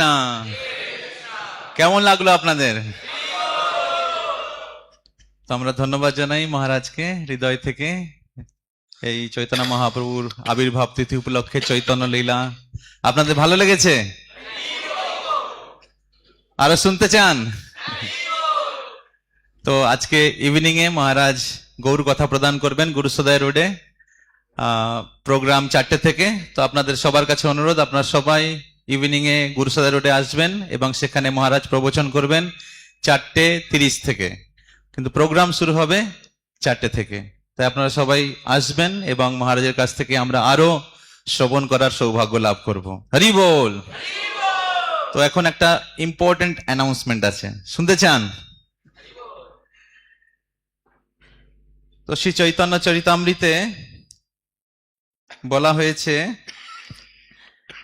যেবা নাহি বুঝে কেহ শুনিতে শুনিতে সেহ, কি অদ্ভুত চৈতন্য চরিত, কৃষ্ণে উপজীবে প্রীতি, জানিবে রসের রীতি, শুনিলেই বড় হয় হিত।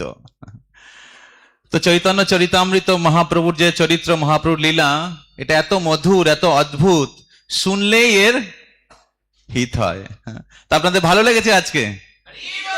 তো মহাপ্রভু সবচেয়ে করুণাময় অবতার, আর মহাপ্রভুর যে লীলা চরিত্র সেটা মহারাজ আমাদের কাছে বর্ণনা করলেন।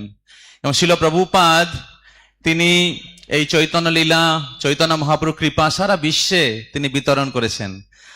আর শিল প্রভুপাদের মাধ্যমে চৈতন্য মহাপ্রভুর কৃপায় আজকে সারা বিশ্বের লোকেরা এই কৃষ্ণ ভক্তি অনুশীলন করছে, তারা ভক্ত হয়েছে। এবং আমরা মহারাজের কাছ থেকে আমরা চৈতন্য লীলা শ্রবণ করছি। হ্যাঁ, মহারাজের আবির্ভাব হচ্ছে লন্ডনে।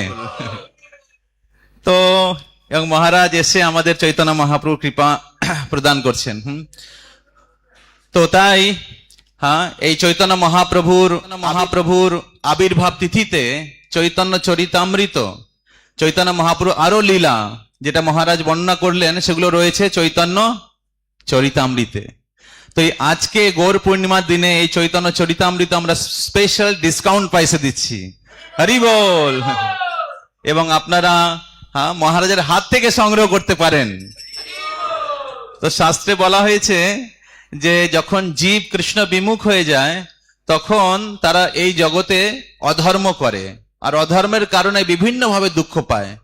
আর এই সমস্ত দুঃখ পীড়িত লোকেদেরকে উদ্ধার করার জন্য ভগবান তার শুদ্ধ ভক্তদেরকে পাঠায়। আর সেই সমস্ত শুদ্ধ ভক্তরা তারা সারা পৃথিবীতে ভ্রমণ করে এবং ভ্রমণ করে সমস্ত জীবদেরকে উদ্ধার করে। হ্যাঁ, অনুগ্রহায় চরন্তি নৌনম ভূতানি ভব্যানি জনার্দনস্য। তো ভগবানের শুদ্ধ ভক্তরা তারা বদ্ধ জীবদেরকে অনুগ্রহ করার জন্য সারা পৃথিবীতে ভ্রমণ করেন। তো শ্রীশ্রীমৎ ভক্তি বিঘ্ন বিনাশক নরসিংহ মহারাজ এমন একজন বৈষ্ণব যিনি সারা বিশ্বে তিনি ভ্রমণ করে এই চৈতন্য মহাপ্রভু বাণী প্রচার করছেন। বিশেষ করে China, Philippines, Thailand, middle east. এখন মিডল ইস্টে কি হচ্ছে আপনারা সবাই জানেন, সেখানে বম্ব ফেলা হচ্ছে। সেই সমস্ত জায়গায় মহারাজ যান, হ্যাঁ, এবং এই কৃষ্ণ ভক্তি বিতরণ করেন এবং হাজার হাজার লোকেরা, হ্যাঁ, কৃষ্ণ ভক্ত হচ্ছে। শিল প্রভুপাদ বলেছেন যে সবচেয়ে কঠিন প্রচার হচ্ছে চায়নাতে। চায়নাতে লোকেদেরকে ভক্ত বানানো সবচেয়ে কঠিন, কিন্তু আজকে আমরা দেখছি চায়না থেকে লোকেরা ভক্ত হচ্ছে। তো এর পিছনে বিশেষ অবদান রয়েছে মহারাজের এবং তমাল কৃষ্ণ গোস্বামী মহারাজের। তো আমরা সেরকম একটি দুর্লভ সঙ্গ পেয়েছি এবং মহারাজের হাত থেকে আপনারা চৈতন্য চরিতামৃত সংগ্রহ করতে পারেন। তো শিল প্রভুপাদ বলেছেন যে আমাদের এই আন্দোলন ব্রিক দিয়ে, মানে ইট দিয়ে তৈরি হয়নি, এটা তৈরি হয়েছে বুকস দিয়ে। হ্যাঁ, বুকস আর দা বেসিস। তাই এই কৃষ্ণ ভাবনামৃত আন্দোলন যেটা চৈতন্য মহাপ্রভু স্থাপনা করেছেন এবং যেটা চৈতন্য মহাপ্রভুর আন্দোলন চলছে, বৃদ্ধি হচ্ছে, তার ভিত্তিটা হচ্ছে বুকস। তাই আমরা যদি এই আন্দোলনে টিকে থাকতে চাই বা মহাপ্রভুর কৃপা লাভ করতে চাই, তাহলে আমাদের শিল প্রভুপাদের গ্রন্থগুলো, হ্যাঁ, আমাদেরকে অধ্যয়ন করতে হবে। তাই আজকে চৈতন্য মহাপ্রভু আবির্ভাব তিথিতে চৈতন্য চরিতামৃত আপনারা সংগ্রহ করতে পারেন। আমার মনে আছে আগের বছর মহারাজ এখানে ছিলেন এবং অনেক ভক্তরা চৈতন্য চরিতামৃত মহারাজের কাছ থেকে সংগ্রহ করেছেন। কালকে আমাদের একটা প্রোগ্রাম ছিল, মহারাজ এসেছিলেন, সেখানে অনেক ভক্তরা মহারাজের হাত থেকে চৈতন্য চরিতামৃত সংগ্রহ করেছেন। তো আপনারা কি মহারাজের হাত থেকে চৈতন্য মহাপ্রভুর কৃপা লাভ করতে চান? মহাপ্রভুর কৃপা লাভ হয় মহাপ্রভুর অনুগামীদের কাছ থেকে, যেরকম শিল প্রভুপাদ এবং তারপর শিল প্রভুপাদের শিষ্যরা।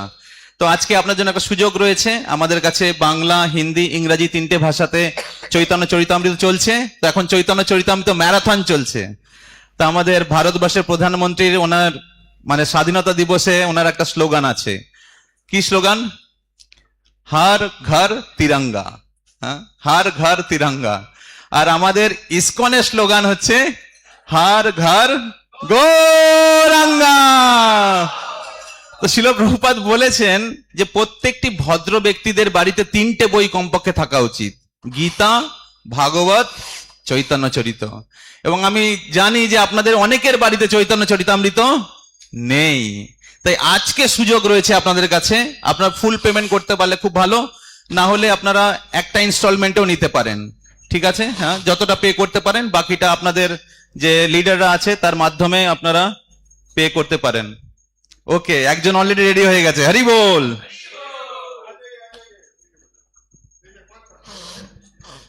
তো বাংলা চৈতন্য চরিতামৃত মহারাজের হাত থেকে, হরি বল,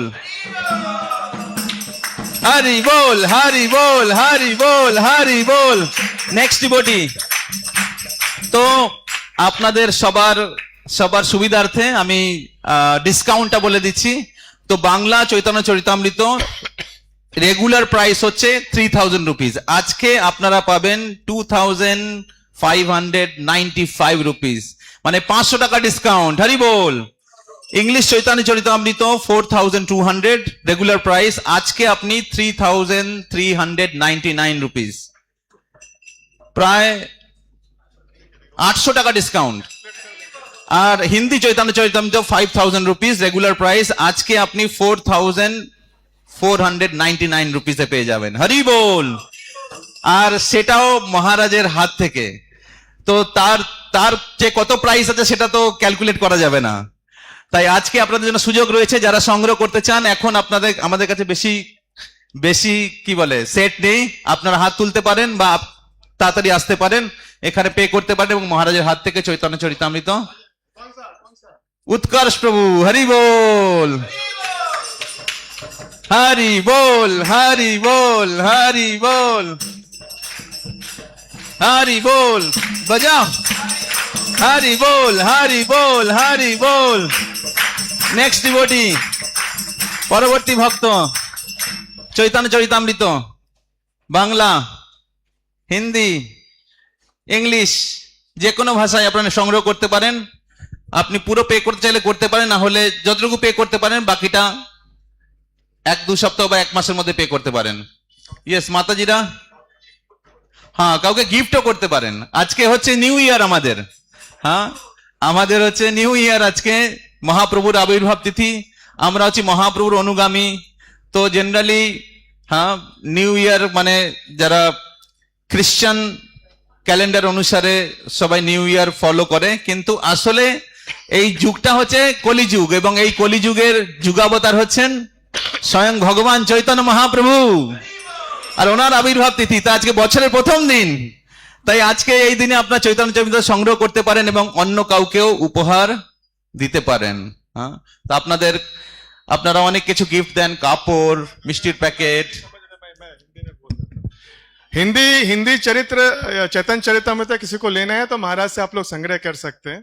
if anybody wants Chaitanya Charitamrita in English, Hindi और बंगाली, अभी आप लोग ले सकते हैं। जैसे प्रभु बता रहे थे कि it is a discounted price.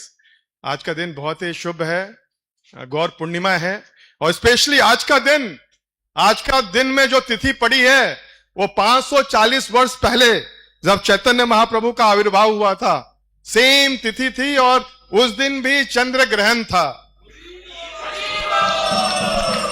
तो आप सभी बहुत भाग्यशाली हैं कि मतलब ये जो एस्ट्रोनॉमिकल चीज होती है इसके लिए हजारों साल तक या 100 वर्षों तक वेट करना पड़ता है। तो आज का ऐसा स्पेशल दिन है कि सेम नक्षत्र कॉन्स्टलेशन आज उसी तरह हो रहा है जिस तरह 540 साल पहले जब चैतन्य महाप्रभु का आविर्भाव हुआ था। उस समय भी इसी तरह शाम के 3 बजे से 7 बजे के बीच में चंद्र ग्रहण लगा था, और लोग गंगा में नहा रहे थे और भगवान का हाथ उठा के हरे कृष्णा महामंत्र जप कर रहे थे। तो ये जो समय है इसकी बहुत ही महत्ता होती है। आपने मिस किया तो मिस किया। तो आज का दिन बहुत ही भजन कीर्तन के लिए बहुत ही उपयोगी है, और सेम जैसे प्रभु बता रहे थे कि शुद्ध भगवान के शुद्ध भक्त के हाथों से अगर आप ये किताब लेंगे तो ये बहुत ही मंगलकारी है। तो हाँ, आप सोचेंगे मैं कल लूंगा, जैसे इवन हम लोग ये भी कर रहे हैं कि आपको पैसा अगर नहीं लेके आए कोई बात नहीं, आप फोन ऑनलाइन या आप कल भी दे सकते हैं। तो किसी का इच्छा है तो प्लीज आप लोग हाथ उठाकर आ सकते हैं। दूसरा जो बाकी भक्तों के लिए ये है कि हमारे नेशनल मीडिया आया हुआ है नीचे में, तो भक्तों का जो भी हम लोग करते हैं वो दूसरे के उद्धार के लिए करते हैं।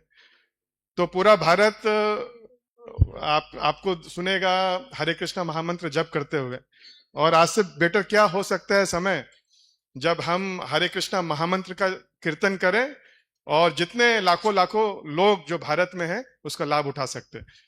तो मैं आप सबसे अनुरोध करूंगा कि अभी हम लोग कीर्तन करते हुए नीचे जाएंगे, जितना देर कीर्तन हो सकेगा भगवान को याद करते हुए।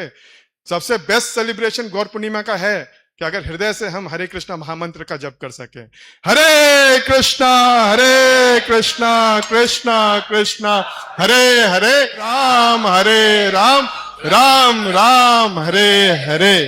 तो दूसरा प्रोग्राम नीचे चलेगा, वहां पर भी चैतन्य चरितामृत उपलब्ध रहेंगे, प्रभु जी रहेंगे, महाराज भी रहेंगे। हाँ, तो ये पूरा दिन का प्रोग्राम है। तो आप कभी भी इंस्पायर हो प्रभु जी से आप कांटेक्ट करिए। बाकी सभी लोग जो लोग कीर्तन करते हैं, मृदंग और हाँ, ये 2 मिनट प्रभु बोलेंगे, मृदंग करता हुए सब लेके हम लोग नीचे जाएंगे। हरे कृष्णा। तो कोई लेना चाहेगा चैतन्य चरितामृत? लास्ट चांस आपके लिए, हिंदी या बांग्ला या इंग्लिश? ओके, आ जाइए। बांग्ला भाषा। और क्या नाम है आपका? कुशल जी के धन्यवाद चैतन्य चरितामृत নেওয়ার জন্য।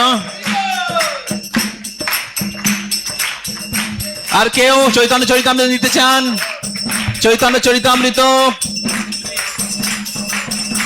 পরে আর পাবেন না, এই বিশেষ সুযোগ মহারাজের হাত থেকে। और कोई है प्रभुओं में? और कोई है इधर पीछे? बहुत सारे लोग बैठे हैं। বাংলা চৈতন্য চরিতা মাত্র 2,500 টাকা। এটা মানে একটা কি বলে হাতের ধুলোর মতো। হ্যাঁ, তো খুব বেশি দাম নয়, আপনারা সংগ্রহ করতে পারেন এবং চৈতন্য চরিতামৃত নিয়ে যাওয়ার মাধ্যমে আপনি চৈতন্য মহাপ্রভুর কৃপা আপনি নিয়ে যাচ্ছেন। এটা খুব সহজ বাংলা ভাষায় এবং খুব সরল ভাষায় বর্ণনা করা হয়েছে, যে কেউ বুঝতে পারে। আর कोई है लेना चाहेगा? माताजियों में कोई चैतन्य चरितामृत? प्रभु जी में यूथ?